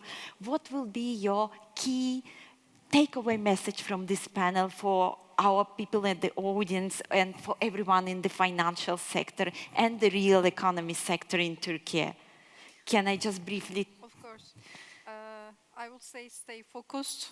Don't lose your hope. Keep climate above everything. And continue with capacity building, raise awareness, upskilling. These are not lip service, and continue with the integrated thinking as well. Otherwise, it's not easy to go. Thank you. In my opinion, in the future, everybody must to deal with sustainability. Otherwise, it will be very hard for them to make business, to reach financing, luckily. And otherwise, I want to add something. At the moment, we are working on blue leasing, which is water protection technologies with a special funding. I think it will be a hot topic in the early future. This is the trend to watch. Yes, yes. Thank you. Yes. And maybe literally a few words from my side. This is this time of the year when we hear so many pledges from governments, corporates, institutions. Everyone is in Sharm el-Sheikh at COP and announcing their commitments. But actually, commitments are not delivering impact. What delivers impact, it's us working together, coming together, learning from each other, our long-standing relationship, knowledge of the market, and ability to deliver what is needed by companies. Technical support, financing, advisory, and policy instruments that are fundamentally important to give additional push. So I really would like to stop here, I guess, but invite everyone to continue discussing around coffees. No? Yes, thank you all again, and a special thank you to our panelists who have shown actually how real climate leadership in Turkey looks like. And as the EBRD and as all the participants of the financial system, I think we are delighted to see that with the help of regulator, there have been a lot done in this journey toward a lower carbon economy, and Turkish financial institutions been actively joining various international organizations and alliances and trying to shape their efforts in line with the international community's efforts toward more greener future. And I hope that today's panel insight will help to inform how institution green transition journeys will transform our economy and how we will all together work toward a better future. And I think that will be all for our panel today. But before we leave the stage, I would like to announce and invite one of my colleagues from EBRD. And I am especially glad to do this announcement because we had this insightful and fruitful panel with the beautiful ladies, so like a blooming garden, and you can see that all of the panelists, they're like a top executive position in the major financial institution in Turkey. And I would like to invite Therese Niederle, who is my colleague from Gender and Economic Inclusion team. And she will speak a little bit more on women empowerment and gender inclusion. But before she will do her speech, we have also a very short video about how we've been helping women entrepreneurs to invest in climate-friendly initiatives. So let's see the video.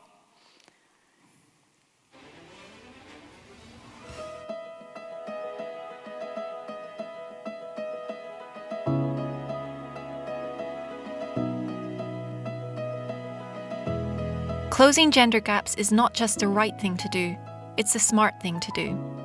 It boosts private sector performance and builds stronger national economies. At the EBRD, we also recognise the critical connection between gender equality and climate action. Climate change is one of the defining challenges of our times. Tackling it requires deep changes to how we live, work and think. Women, especially in developing countries, are disproportionately affected by the impacts of climate change. But they also have a key role in addressing it. This is why the EBRD puts gender equality at the heart of its green investments and policy work.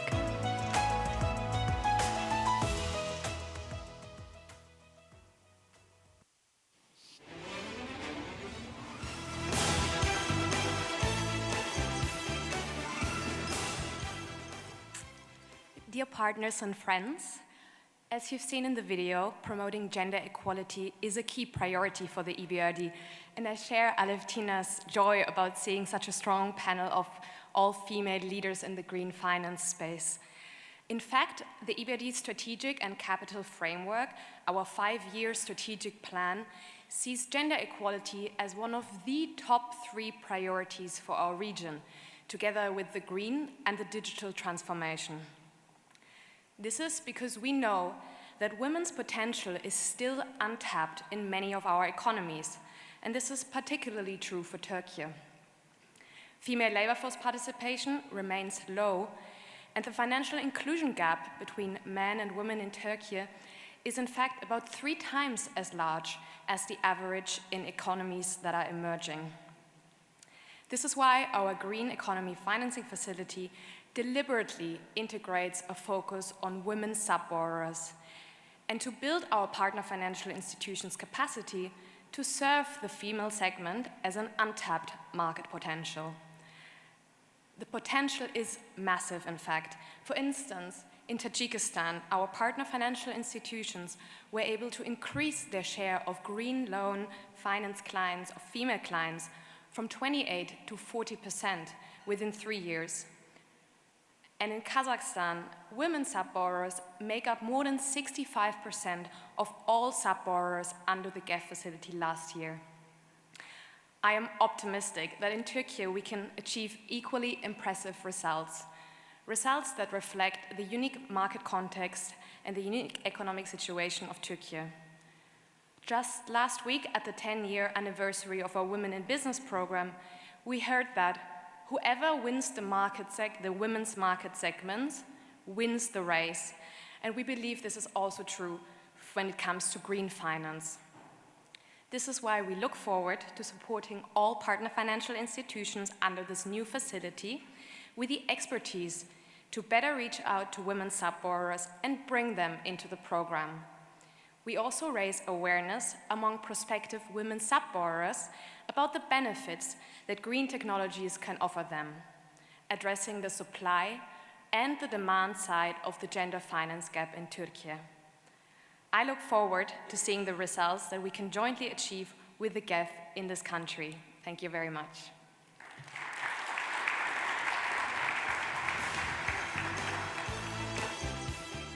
We want to hold you, please, here for the photo shoots all together, ladies.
Thank you for all the guests.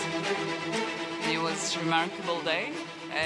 Ve 15 dakikalık bir kahve molamız var. Ardından TurSEFF mükemmellik ödülleri için yeniden bir arada olacağız.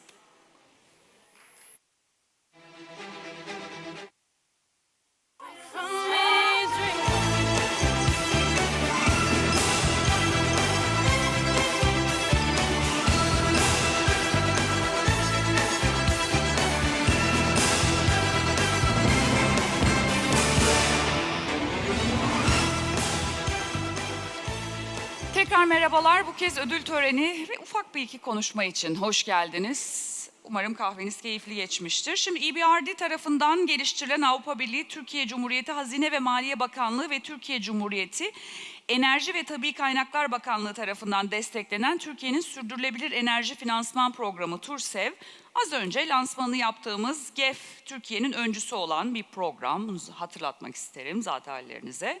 2010 yılından bugüne kamu ve özel sektörden pek çok sürdürülebilir enerji ve kaynak verimliliği projesine TurSEFF kapsamında finansman ve destek sağladı. Hepsi birbirinden başarılı olan bu projelerden bugün 8'i ödül alacak. TurSEFF mükemmellik ödülleriyle buluşacak.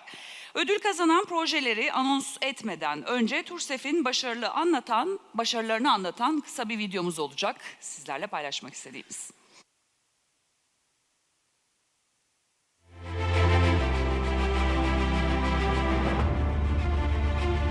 TurSEFF, Türkiye'de 12 yıldır yeşil yatırımları finanse ediyor. EBRD tarafından geliştirilen TurSEFF, 2010 yılından bugüne finans kuruluşlarına ve yatırımcılara 2500'den fazla proje için 750 milyon avroyu aşan finansman ve teknik destek sağladı. Bu yatırımlarla 636 megawatttan fazla yenilenebilir enerji gücüne ulaşıldı ve 1 milyon hanenin yıllık elektrik tüketimine denk enerji tasarrufu sağlandı. Her yıl 3 milyon ton karbon salımını engelleyen bu projelerin sağladığı emisyon azaltımı, yılda 1 milyon 200 bin otomobilin yol açtığı karbon emisyonuna denk. TurSEFF, tarımdan enerjiye, tekstilden altyapıya ve turizme kadar geniş bir yelpazede desteklediği yatırımlarla enerji verimliliği, güneş enerjisi, biyokütle, rüzgar enerjisi, sürdürülebilir ulaşım ve atıktan enerji gibi pek çok projenin hayata geçirilmesine katkı sağladı. TurSEFF, kamu, özel sektör ve anlaşmalı finans kuruluşlarına yeşil yatırımları belirlemelerinde ve finanse etmelerinde destek vererek bu yatırımların sağladığı faydalara yönelik farkındalığı arttırdı. Bu teknik destekler Avrupa Birliği ve Türkiye Cumhuriyeti Hazine ve Maliye Bakanlığı tarafından finanse edildiler. EBRD ve program donörleri TurSEFF aracılığıyla Türk ekonomisinin daha yeşil ve daha rekabetçi olmasına yardımcı olurken yeşil ürünler ve sürdürülebilir teknolojiler için pazarın gelişmesinde katkıda bulunmaya devam ediyorlar.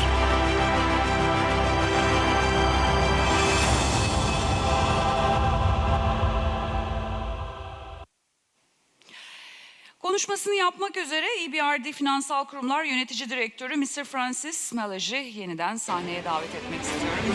Francis, stage is yours.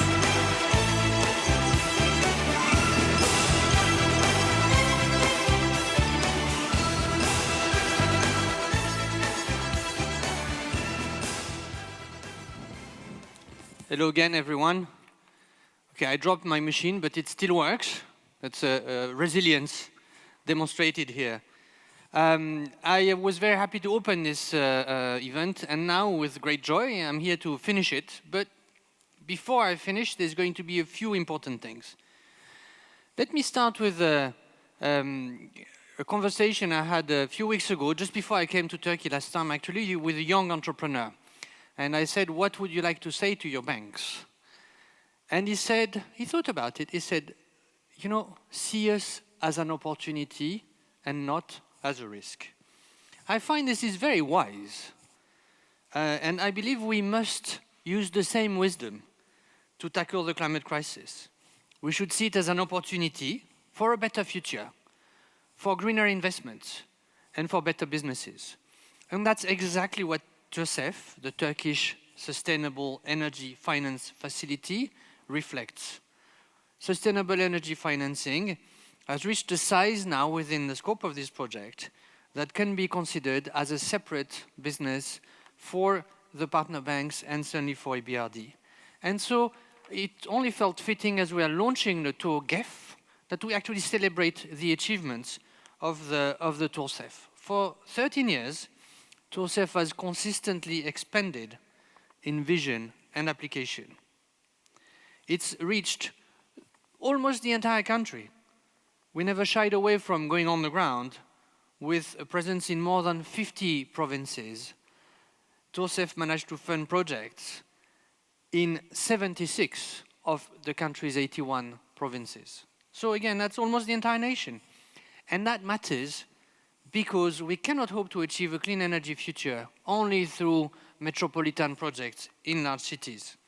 Green principles must be present at every corner of the country and of every country to make an impact. So through the program, we pioneered the development of not just a few, but 10 green financial products. And we enabled, together with our partner banks, to finance 2,500 projects, totaling up to the disbursement of 767 million euro. And this is not an advertisement for an aircraft manufacturer. So the 767 million are spent for a better future.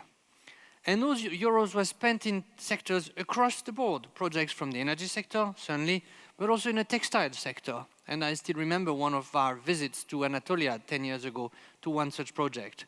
Impressive industrial facility, I must say.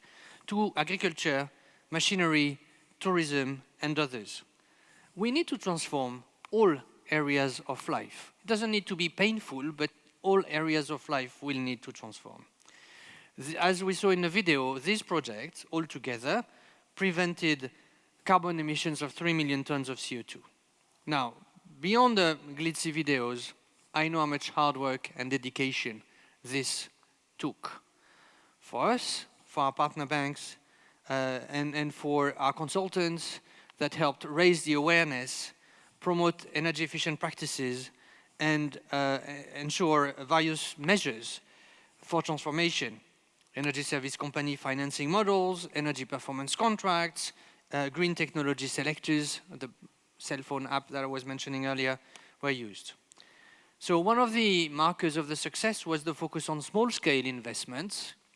90% of the companies in Turkey are SMEs, so it's important to focus on them. But most of all, the key ingredient in the secret sauce has been the participating financial institutions. And this success is thanks to 11 participating financial institutions. And I'd like to ask you to join me in thanking them and applauding them in no particular order, not alphabetical order this time. We have Akbank, Garanti BBVA, Deniz Bank, İşbank, Yapı Kredi, Vakıf, Aklease, QNB Finance Leasing, Garanti Leasing, İş Leasing, and TEB BNP Paribas Leasing. Please join me for a big round of applause for all of this.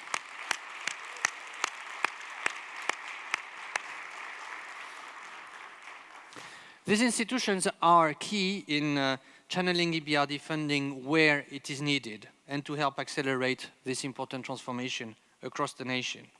And we're also, of course, grateful to all of the companies that made the effort, because EBRD financing for green energy also requires these companies to invest in new technologies, to make a bet on their own transformation. And that really matters immensely to us. Now, dear friends and colleagues, let me get you in on a secret. At these events, it's always a good thing to be the one giving awards. I find that people like you better afterwards. But even more, it's actually a great pleasure to come face to face with those who have supported our common goal. As EBRD at COP27, and the team is still there, we witnessed the need for the right financing for the right future. I witnessed the drive and commitment among all actors, including the private sector, to join forces. As I've mentioned in my opening speech, about half of the EBRD's total investment in Turkey supported the country's shift to a low-carbon economy. We are fully aware of the need for positive change, particularly in countries like Turkey. And I must say, it's a pleasure to do this here because the country's always been quick to adapt with its financial sector and with its real sector. It's very dynamic, it's very agile, which is good because the times require agility. We know that dark clouds are on the horizon in terms of economic growth. I am fully confident that the financial sector of this country will be able to adapt. We've always been a strong supporter of Turkey on its green path. We know, again, that by 2053, a lot has to change. But we don't have a choice. These targets must be met, because otherwise we're gambling our own future.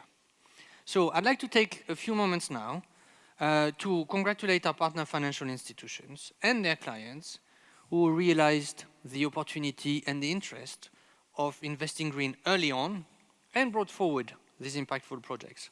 They are all leaders in their own sphere, environmentally focused, forward-looking. They will be the ones to come out as winners in a low-carbon future and greener financial systems, which we envision together. So again, this is the end of my speech. Thank you for listening to me with so much attention. And please do not back your applause for our honorable friends who will receive awards here today. Thank you very much. Thank you. Thank you.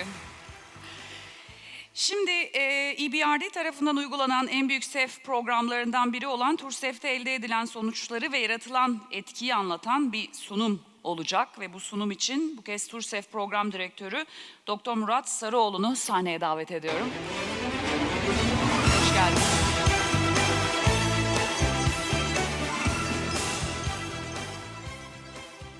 Herkese hoş geldiniz diyorum değerli konuklar. Ben ödül törenine geçmeden önce kısaca TurSEFF'te geçtiğimiz 10 senede yapılan başarıları hızlıca geçeceğim. Biliyorum öğlen yemeğine doğru ilerliyoruz ama buradaki bazı rakamları göstermekten ve ne yaptığımızı anlatmaktan ben şahsen gurur duyuyorum. Çünkü 2010 yılından beri ben de bizzat TurSEFF'de bilfiil çalıştım ve hakikaten geriye dönüp baktığımızda yaşanılan ve yaptıklarımız kendim ve ekibim adına çok gurur verici. Çok kısaca TurSEFF'in genel amacı tabii ki konuşmacılar bahsettiği iklim değişikliğinin olumsuz etkilerini bertaraf etmek, yeşil yatırımlara öncelik vermek, verimliliği arttırmak, sürdürülebilirliği sağlamak bu TurSEFF'in temel amaçlarından bir tanesi. Tabii ki bu finansmanlar sağlanırken birçok paydaşımız var. Bunlarla ilgili teknik, finansman ve farkındalığın arttırılması ile alakalı bir takım faaliyetlerin yapılması gerektiğinden bununla ilgili de önemli bir misyonu var TurSEFF'in yaygınlaşması anlamında. Ve bütün bu teknik, pazarlama ve finans ayağında TurSEFF'in en önemli amacı piyasayı bu ilerlemede ve bu yeşil finansmana geçişte önemli bir misyon olarak göz önüne geliyor. Burada TurSEFF'in program yapısı aslında çok basit. Biliyoruz EBRD tarafından geliştirilen TurSEFF, paydaş bankalar, destekleyici ve uygulanan faydalanıcılardan oluşuyor. Temel prensip buna dayanıyor. Teknik destek tüm KOBİ'lere, faydalanıcılara, bankalara, tüm paydaşlara çeşitli segmentlerde, çeşitli faaliyetler altında veriliyor. Tabii burada faydalanıcılar, KOBİ'ler ve 2017 yılında TurSEFF'in 3. fazına geçmesiyle beraber belediyeler ve belediye iştirakleriyle katılmasıyla faydalanıcılarımızın yelpazesi genişledi ve tek amaç, bütün bunların amacı yeşil projelere geçiş sağlamak. 2010'dan bugüne baktığımız zaman sürekli olarak ilerleyen, Fransız'ın da değindiği gibi sürekli olarak artan, gerek portföy olarak gerek proje çeşitliliği açısından ciddi anlamda başarılar kazanmıştır. Bunların en önemlisi 2017 yılında 3. faza geçildiğinde yerel yönetimlerin TurSEFF'e dahil olması bana göre çok önemli bir başarıydı. Ve bununla beraber belediyelerimize, yerel iştiraklere çok çeşitli alanlarda gerek elektrikli otobüs olsun, gerek enerji verimliliği, gerek yenilenebilir enerji projelerini gerçekleştirdik. 2019 yılına gelindiğinde 500.000 ton eşdeğer petrol yılda tasarruf sağlandık ve 2020 yılında 5 milyon ton atık azaltımını başardık. Burada en önemlisi 2010 yılından beri ulaştığımız finansman miktarı 765 bin milyon euro. Bu oldukça önemli bir büyük bir rakam ve 652 megawatt yenilenebilir enerji gücüne ulaşmış olduk. Sektörel anlamda baktığınız zaman tekstil ve enerji en büyük iki sektör. Özellikle tabii ki yenilenebilir enerji projelerinin finansmanından kaynaklanan büyük ölçekli projeler de enerji sektörü başı çekiyor. Tekstil ve tarım önemli finansman sektörlerimizden bazıları. Yenilenebilir enerji baktığımız zaman 458 milyon euro gibi yarım milyar euroya yakın bir finansman sağlamış durumdayız. Bunlardan en önemlisi tabii ki güneş. Güneşe geri dönüp baktığımız zaman 2010 yılında biz TurSEFF'e başladığımız zaman güneş enerjisi yatırımları hemen hemen sıfırdı. Bununla ilgili regülasyonlar da yoktu. TurSEFF bununla ilgili regülasyonların gelmesiyle önemli bir katalizör etkisi yaptı ve 2013'ten 2014'ten itibaren güneş enerjisi yatırımlarında TurSEFF önemli bir rol oynadı. Çok net hatırlıyorum, 2015 yılına geldiğimizde istatistik olarak TurSEFF Türkiye'deki güneş enerjisi yatırımlarının %70'ini sağlıyordu. Bu bence çok önemli bir rakam. Neredeyse tamamını 2015 yılında TurSEFF finanse etti. Büyük bir katalizör etkisiyle zaten güneş enerjisi sektörü Türkiye'de büyük atılım gerçekleşti. Bunun yanında tabii ki rüzgar ve 92 megawattla atıktan enerji önemli bir portföyde yer almaya başladı. Özellikle yerel yönetimlerin bu alandaki çöp depolama sahaları ve bundan çıkan biyolojik reaksiyonlardan çıkan atık gazların toplanıp enerji edilmesi çok önemli bir kazanım olarak oldu. Tabii ki enerji verimliliğinde teknoloji seçim aracını geliştirerek hem paydaş bankalara hem katılımcı faydalanıcılara önemli bir hizmet sunuldu. Tabii ki EBRD daha sonra yeşil teknoloji aracıyla global halde bunu tüm ülkelerde yaygın hale getirdi ve artık sürdürülebilir anlamda bankalarımız teknoloji seçim aracına girerek herhangi bir enerji verimliliği ekipmanını finanse edilebilir hale geldi. Bu da tabii ki sürdürülebilirliğin TurSEFF'in en önemli misyonlarından bir tanesi olarak gerçekleşti. Baktığınız zaman 2,9 milyon ton yıllık karbon emisyon azaltımı çok çarpıcı rakamlar. Gene 637 bin ton yıllık birincil enerji tasarrufuyla 12 senede videoda da gördünüz, büyük şehrin bir enerjisini tedarik edecek kadar enerji verimliliği sağlayacak noktaya geldik. Bunun da tabii ki paydaş bankaların, faydalanıcıların, EBRD'nin çok büyük emeği, çok büyük katkısı oldu. Teknik destek 3 aşamada oluyor. Mühendislik, pazarlama ve finans alanında bu teknik desteği tüm TurSEFF faydalanıcılarına, paydaşlarına teknik uygulayıcı olarak biz sağlıyoruz. Senja Brockman panelde dedi, burada tabii ki en önemli faktör bu teknik desteğin tüm faydalanıcılara, bankalara ücretsiz olarak sunulması. Bu hakikaten oldukça bankalar ve faydalanıcılar tarafından olumlu karşılandı ve bunun sonucunda ekranda da gördüğünüz gibi çok ciddi anlamda eğitim faaliyetleri gerçekleştirdik. 8.000'e yakın özel sektörden katılımcıyı 12 senede eğitme fırsatı olduk. Yeni TurSEFF'in 3. fazıyla başlayan yerel yönetimlerde 1700'e yakın yerel yönetim çalışanını bu anlamda eğittik. 46 enerji etüdü yaptık. 31 bina ve 15 fabrikada bununla ilgili detaylı raporlar yayınladık ve bunlar finansmana döndü. 534 toplam rapor yayınladık. Bunların 269'u güneş enerjisi, fotovoltaik yatırımlarla alakalı. 134'ü enerji verimliliği ve 131'i de yenilenebilir enerji projeleriyle alakalı. 580 faydalanıcıya teknik destek verdik.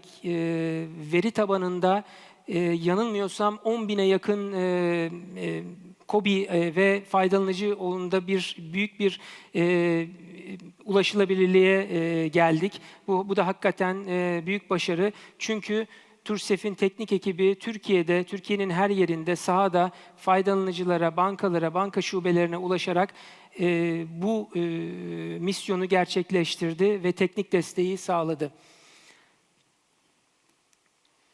TurSEFF paydaşların dediğim gibi çok farklı alanda paydaşlar edindik. Kalkınma ajanslarıyla, yerel yönetimlerle, bakanlıklarla politika geliştirmesine kadar çalışmalarımız oldu. Bunun etkilerini, bunun yansımalarını da, sonuçlarını da gene yansıttığım finansman rakamlarında, finanse edilen projelerde, proje sayısında hepsinin bir artısı oldu. Ve bu anlamda hemen hemen Türkiye'nin her yerine ulaştık. Sözlerimi bitirmeden evvel ben şunu söylemeden geçemeyeceğim. Dediğim gibi 2010 yılından beri çok aşamalardan geçtik, çok büyük başarılara imza attık. Ama burada vurgulamak istediğim çok önemli bir nokta var. O da TurSEFF bir projeden ziyade bir marka haline geldi. Eminim buradaki paydaş bankalarımız, faydalanıcılar buna katılacaktır. Çünkü TurSEFF denildiği zaman bir güven oluşuyordu. Faydalanıcılar bizim arkadaşlarımıza temasa geçtiği zaman TurSEFF kredisi, TurSEFF teknik desteği, TurSEFF'in getirmiş olduğu teknik kapasite, onları eğitmesi, sonuçta KOBİ'lerin teknik kapasitesi sınırlıydı. Ama bizim bu faaliyetlerle beraber bu farkındalık, bu bilgi seviyesi oldukça arttı. Artık bankalarda bile kredi portföy yönetici arkadaşlarımız bile atıktan, ısıdan nasıl enerji geri kazanabiliriz de bir fikir sahibi oldu. Bence bu çok çok büyük bir başarı, çok önemli bir kazanım. Çünkü EBRD 2010 yılında TurSEFF'i hiç unutmuyorum açıklarken, lanse ederken sürdürülebilirlik bir numaraydı. Ve bu geldiğimiz nokta itibarıyla bunu kısmen de olsa yakalamış olduk. Ama sürdürülebilirlik bilgi, iklim değişikliğiyle mücadele sürekli olarak devam eden bir şey ve gitgide önümüzdeki yıllarda bunun etkileri daha da artacak. Bu anlamda ben tüm paydaşlara, katılımcılara, faydalanıcılara teşekkür etmek istiyorum. TurSEFF ekibine, tüm çalışma arkadaşlarıma 12 seneden beri özveriyle çalışıp bu programı yayan ve sonuçta etkilerini gördüğümüz uygulanabilir projelerin sahada gerçekleşmesine yardımcı olan arkadaşlarımıza çok teşekkür edip GEFF Türkiye'nin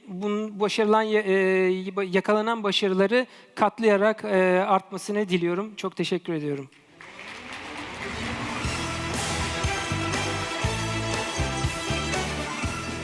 Çok teşekkürler.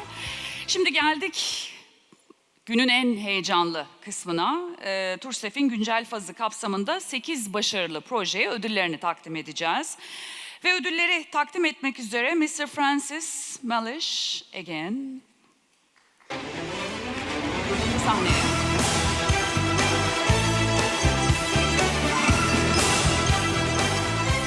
Welcome. Şimdi ödülleri, projeleri finanse eden TurSEFF anlaşmalı banka ve leasing kuruluşlarının baş harflerine göre alfabetik olarak duyuracağız. Bunu da belirtmiş olalım. İlk ödülümüz Kayseri'ye gidecek. Tekstil sektöründen başarılı bir yenilenebilir enerji projesi uygulamasıyla lüks kadife TurSEFF mükemmellik ödülüne layık görüldü. Projenin finansmanı Aklis tarafından yapıldı. Önce projeyi tanıtan kısa videomuzu izleyelim. Video.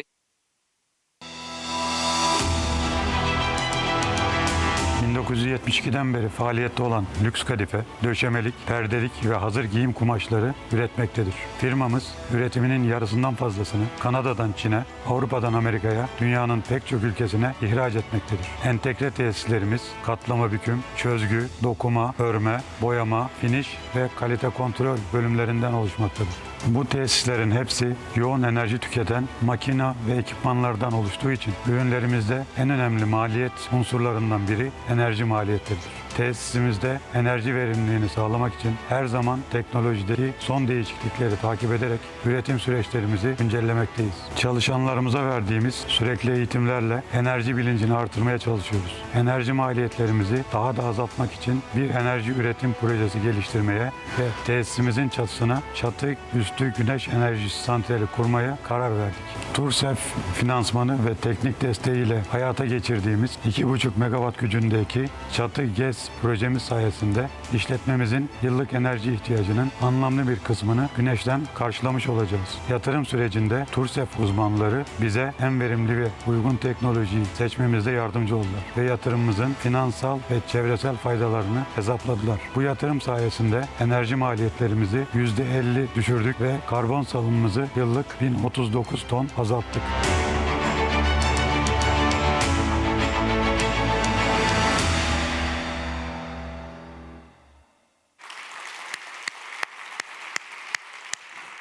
Ödüllerini almak üzere Aklis Genel Müdür Yardımcısı Serhat Ünal'ı, Bursa Şube Müdürü Ayşe Banu Tezeli ve Lüks Kadife Yönetim Kurulu Başkan Vekili Mehmet Soyarıcı'yı sahneye davet ediyorum alkışlarınızla.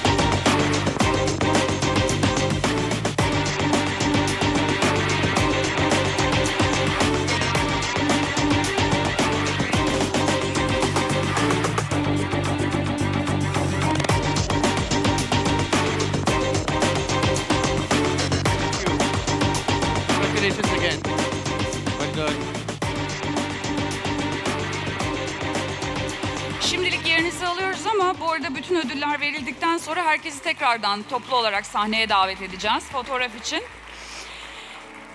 İkinci ödülümüz Malatya'ya gidiyor. Gıda sektöründen başarılı bir yenilenebilir enerji proje uygulamasıyla Fehmi Eroğlu AŞ, TurSEFF Mükemmellik Ödülü'ne layık görüldü.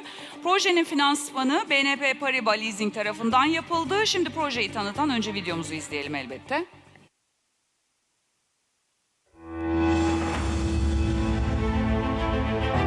Eroğlu ailesinin kuru kayısı ticareti konusundaki ilk adımları 1950'li yılların başında büyük dedemiz olan Abdullah Eroğlu tarafından atıldı. Bugün Eroğlu Foods markasıyla yılda 5.000 ton kuru kayısı ve 10.000 ton kabuklu kayısı çekirdeği ihracatı yapan bir seviyeye ulaşarak kalitesi ve ürünleriyle dünya pazarlarında önemli oyunculardan biri haline geldik. İşletmemizdeki üretim prosesinde enerjiyi yoğun tüketen ekipman ve makineler var. Enerji maliyetlerimizi düşürmek için fabrika çatımıza güneş enerji sistemi kurmaya karar verdik. Çatı tipi güneş santralimiz 1198 kW gücünde TurSEFF kapsamında değerlendirilerek finansman ve teknik destek sağlanan yatırımımız sayesinde işletmelerimizde tüketmekte olduğumuz enerjinin tamamını çatımızdan üretiyoruz. TurSEFF uzmanları yatırımlarımızın karbon azaltımı miktarını da hesaplayarak bizi çevresel konularda bilgilendirdiler. Gıda sektöründe faaliyet gösteren bir firma olarak yılda 574 ton karbon salımı azaltımı yapan bu yatırımla sadece enerji maliyetlerimizi düşürmüş olmadık, aynı zamanda enerjimizi temiz, sürdürülebilir bir kaynak olan güneşten elde ederek karbon ayak izimizi düşürmüş olduk.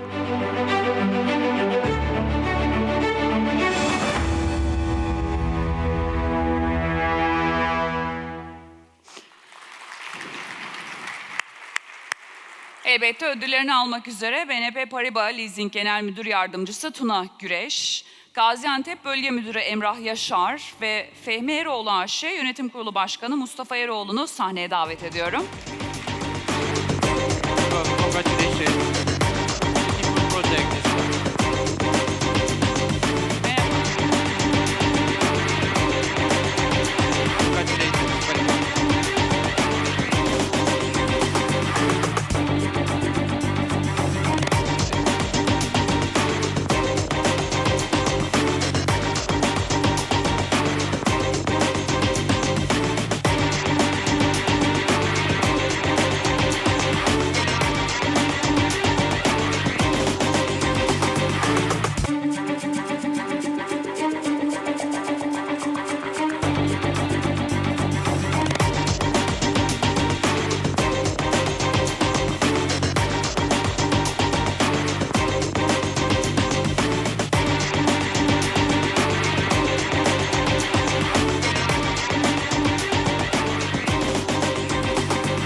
Var sırada ödülü kazanan başarılı çöp gazı proje uygulamasıyla biyokütle enerji. Projenin finansmanı Denizbank tarafından yapıldı. Elbette videoya bakalım öncelikle. Video is of course.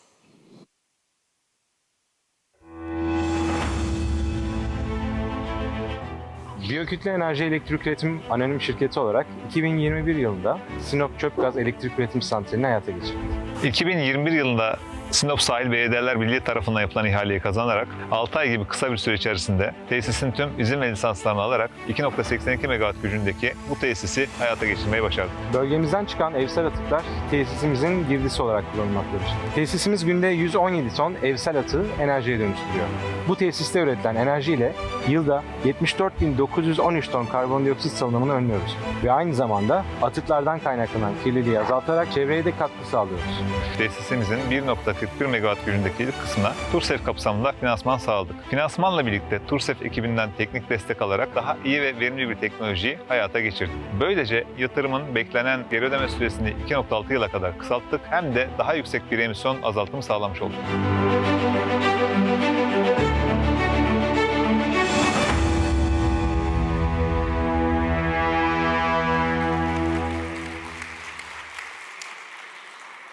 Ödüllerini almak üzere Denizbank Genel Müdür Yardımcısı Beril Oğuz, Ankara Yıldız Büyük İşletmeler Şube Müdürü Mert Özcan, aynı şubeden Arzu Yavuzcan ve Biyokitle Enerji Firması'ndan Yönetim Kurulu Başkanları Savaş Uzun ve Serdar Şeyap'ı sahneye davet ediyorum.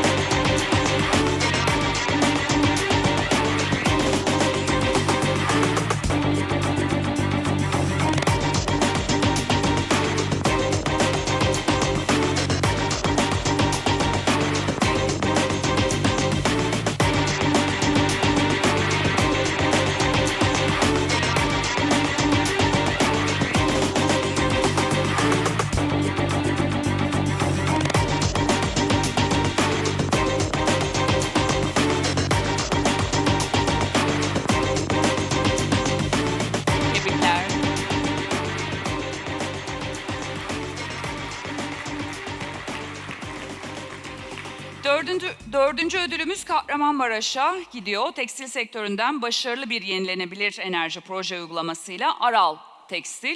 Projenin finansmanı Garanti BBVA Leasing tarafından yapıldı. Önce tabii ki videomuzu izliyoruz.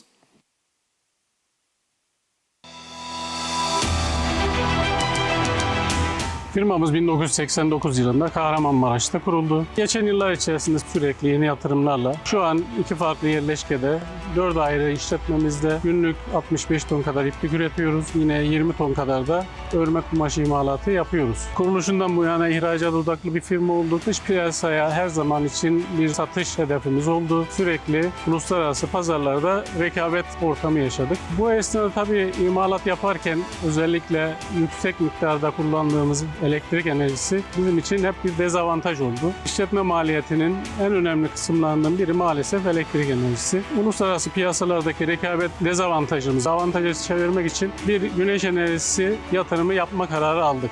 Bu yatırım için de TurSEFF kapsamında finanse ederken ESCO finansman çözümünü tercih ettik. Bir EPC firmasıyla sözleşme imzalayarak hem panellerimizin montajını, kurulumunu kendilerinden destek alarak yaptık hem de yatırımın performansını garanti altına alarak yatırım risklerinden kendimizi korumuş olduk. Bu projede toplamda 2 farklı yerleşkede 7.8 megawatt temiz enerji gücümüz oldu. Bu güneş enerjisi yatırımı sayesinde hem elektrik maliyetimizi önemli ölçüde düşürdük hem de karbon salımımızı bir yerleşkemizde yıllık 2352 ton, diğer yerleşkemizde de yıllık 1013 ton azaltarak çevreye duyarlı bir firma olduğumuzu ortaya koymuş olduk. Böylece tüketmekte olduğumuz elektriğin önemli bir kısmını kendimiz üreterek enerji maliyetlerimizi düşürdük. Hem de müşterilerimiz nezdinde çevreye duyarlı bir firma olarak bilinirliğimiz artmış oldu.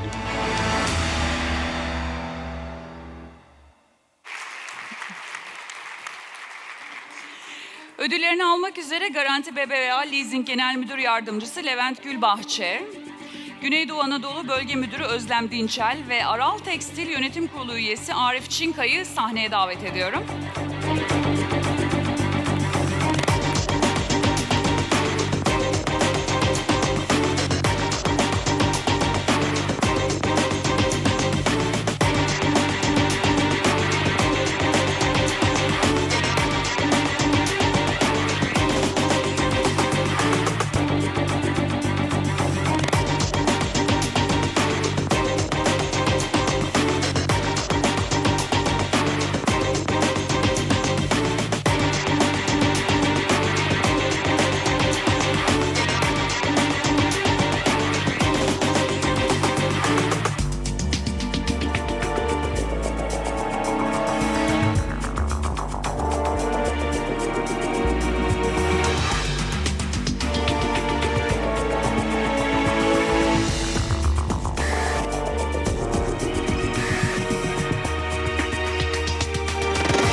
Konya var. 5. ödülümüz tarım sektöründen başarılı bir yenilenebilir enerji proje uygulamasıyla RTM Tarım. Projenin finansmanı İş Leasing tarafından yapıldı. Videomuz gelsin.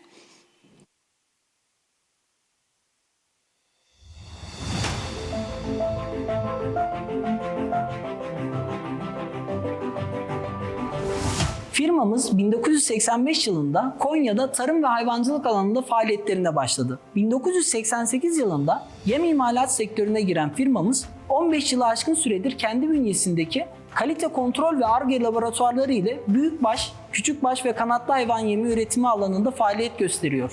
Tarım ve hayvancılıkta enerji maliyetleri işletmelerin rekabetçi olabilmelerinde en önemli faktörlerden biri. İşletme olarak yıllık enerji tüketimimiz 2000 megawatt saat civarında ve artan enerji fiyatları nedeniyle de faturalarımız her geçen gün artıyordu. İşimizi daha rekabetçi hale getirebilmek için enerji maliyetlerine sürdürülebilir bir çözüm arıyorduk.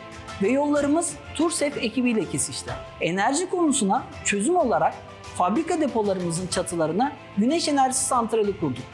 Bu santralle işletmemizin yıllık enerji ihtiyaçlarının büyük bir kısmını üretmiş olacağız. Hatta bazı aylarda üreteceğimiz fazla enerjiyi şebekeye satarak ekstra gelir elde edebileceğiz.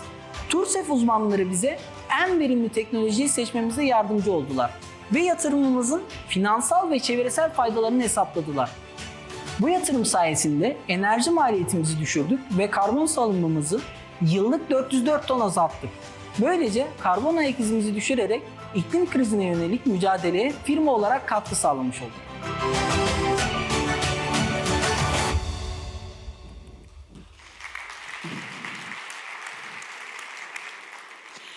Ödülleri almak üzere İş Leasing Genel Müdür Yardımcısı Hasan Ketenci, Konya Şube Müdürü Engin Sarıerik ve RTM Tarım adına İş Leasing Genel Müdür Yardımcısı Neslihan Oruç sahneye davet etmek istiyorum.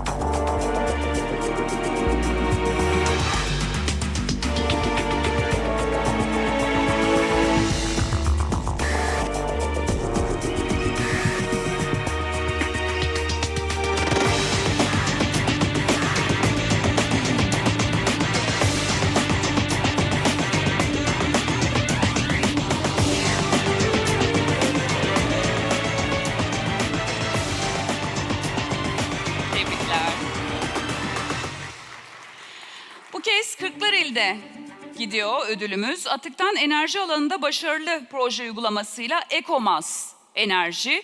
Projenin finansmanı QNB Finans Leasing tarafından yapıldı ve videomuz elbette.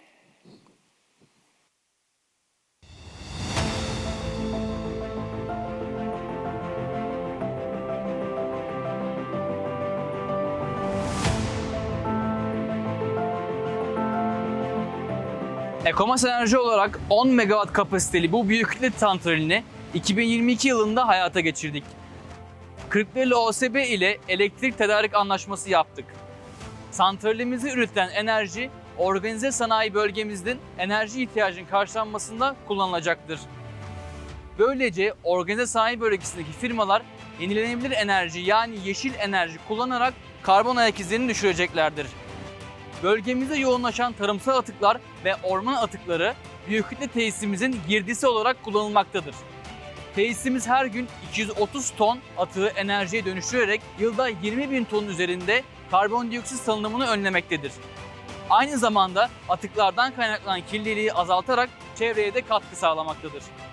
TurSEFF'in de hem finansal hem de teknik desteğiyle gerçekleştirdiğimiz EcoMas Enerji projemiz olabildiğince yeni nesil bir teknoloji ve full otomasyon bir santral olarak faaliyettedir. Böylece hem yatırımın beklenen geri ödeme süresi kısaldı hem de daha verimli ve sürdürülebilir bir proje haline geldi.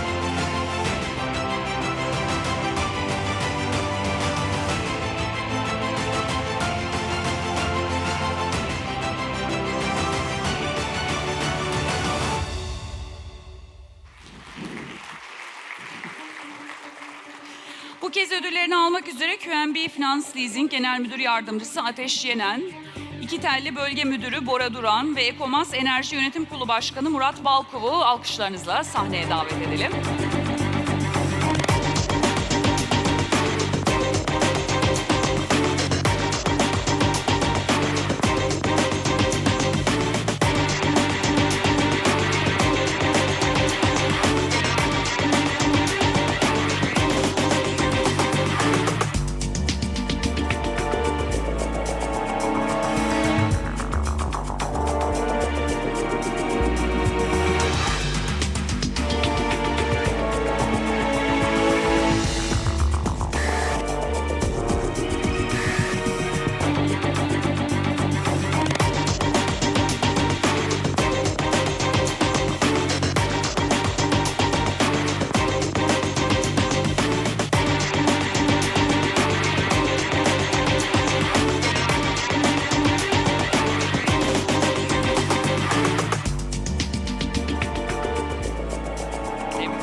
ödülümüz Afyon'a gidiyor. Sürdürülebilir sulama kooperatifçiliğinde başarılı bir yenilenebilir enerji projesi uygulamasıyla Yeşil Çiftlik Sulama Kooperatifi. Projenin finansmanı Türkiye İş Bankası tarafından yapıldı ve videomuz önce.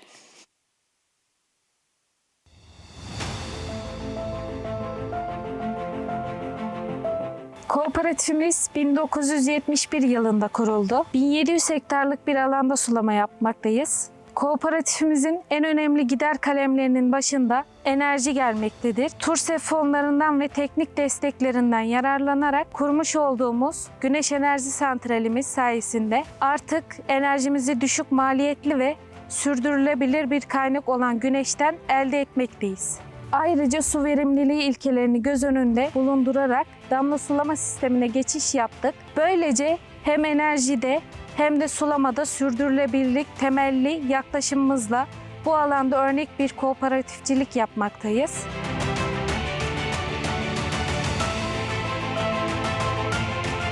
Meyvecilik işle uğraşıyoruz. Kooperatifimiz damla sulamaya geçti.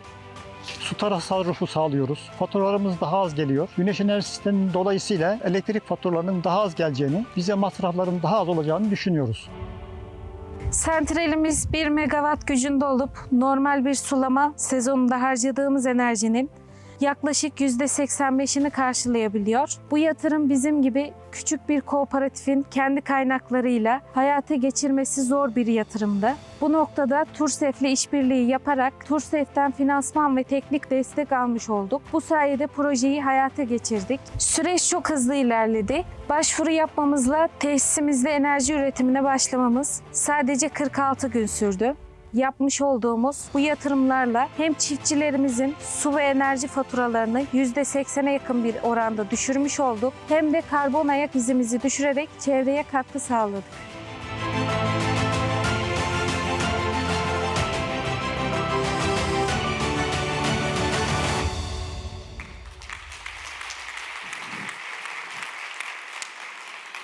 Ödüllerini almak üzere Türkiye İş Bankası Genel Müdür Yardımcısı Gamze Yalçın, hem şube hem de firmamız adına KOBİ ve İşletme Bankacılığı Pazarlama Bölüm Müdürü Özge Külla Kurtuluş'u sahneye davet ediyorum.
Son ödüle geldik. Bu kez Manisa, sürdürülebilir şehircilik ve elektrikli ulaşım alanında başarılı proje uygulamasıyla Manisa Büyükşehir Belediyesi. Projenin finansmanı Vakıfbank tarafından üstlenildi, yapıldı. Buyursunlar, öncelikle video.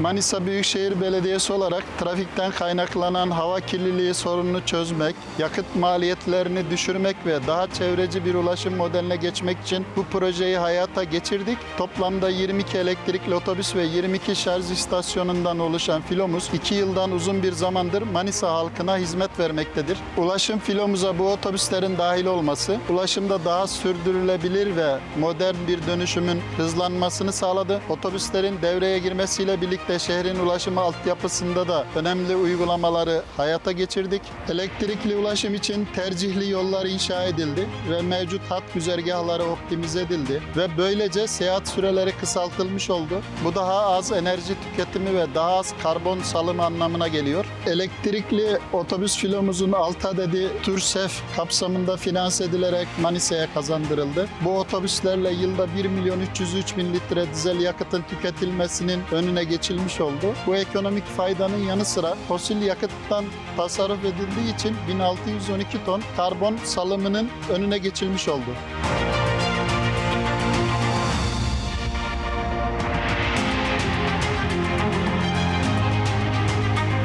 ...2019 yılından beri bu elektrikli otobüsleri kullanıyorum. Bu otobüsler eski otobüslerimize göre daha sessiz, daha konforlu, daha çevreci. Yeni sistemle ulaşım süreleri kısaldığı için vatandaşlarımız daha da memnun.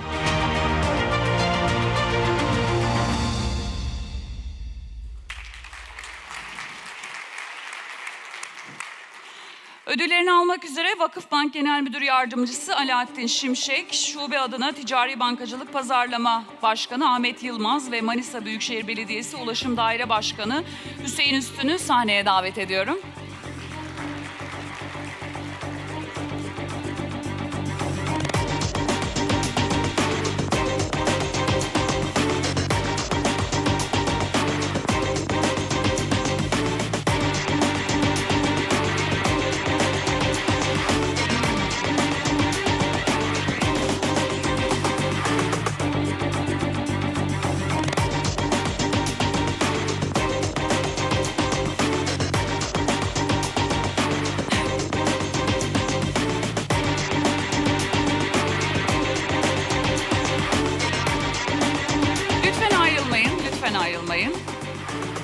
Lütfen ayrılmayın bu arada.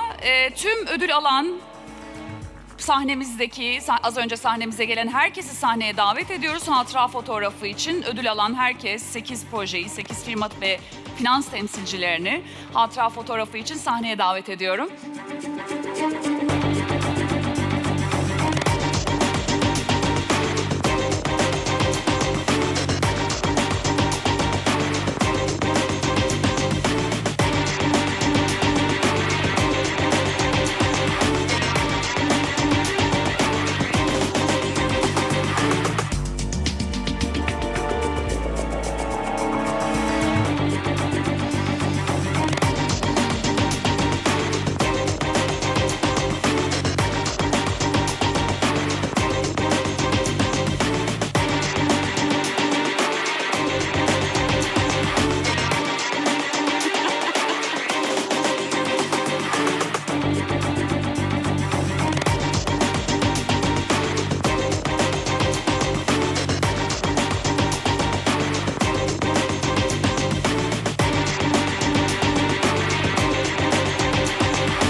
Anlaşılmıyor.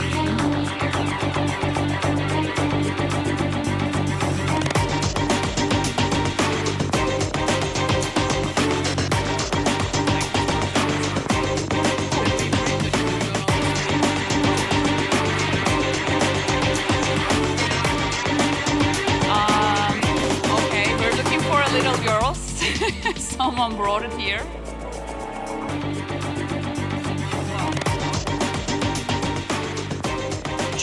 Var mı ödül almaya gelen birisinin kızı sanırım? Someone's little girl dedi. Kızı olan.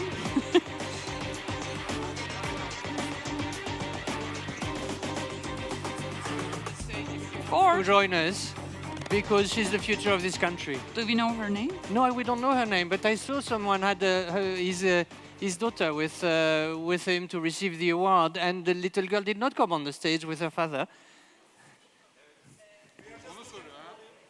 Where is she? Or maybe she's outside. Okay, let's not. But anyway, let's thank her very much because, in part, we do all of this for her. Yeah, for the future, of course. and today, we just heard that at COP the minister announced the NDCs for Turkey. So I think it's a big victory for the environment and for Turkey. So with this in mind, and for the future of that little girl and all of the other little boys and girls of Turkey, let's have a family photo. Thank you very much. Thank you.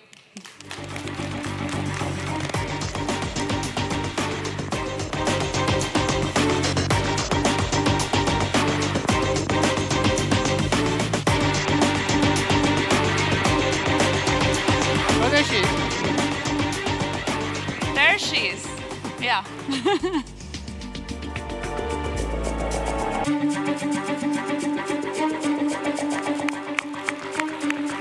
Come here.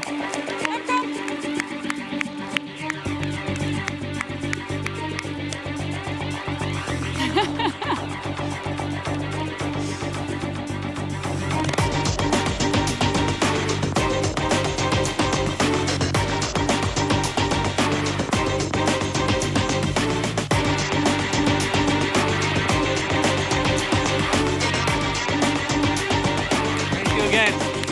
Congratulations, everyone. Çok tatlıymış. Ödül alan tüm herkesi tebrik ediyorum. Hakikaten çok önemli ve değerli projeler, hepsi teker teker. Programımızın bu kısmı benim adıma sona eriyor. Ancak öğle yemeği olacak birazdan dışarıda. Ayrıca sanırım sizin kendi aranızdaki networkleriniz olacak. Ben hepinize çok teşekkür ediyorum. Sabrınız için, dinlediğiniz için, izlediğiniz için. Ve çok memnun oldum ayrıca bugüne şahit olduğum için. Herkese iyi günler diliyorum. Sağlıklı, mutlulukla kalın. Hoşça kalın. Thank you. Thank you. And before we all go, can I please have just one little word? Because none of this would be possible without the extra hard work and dedication of one guy in this room who is the operations leader for the framework. And we have a special award for you. So can you please join me on the stage, Cem? And here's the special award for you. Thank you very, very much. I'm very proud of the BRD team in Turkey, but especially of this gentleman. Yeah. Thank you.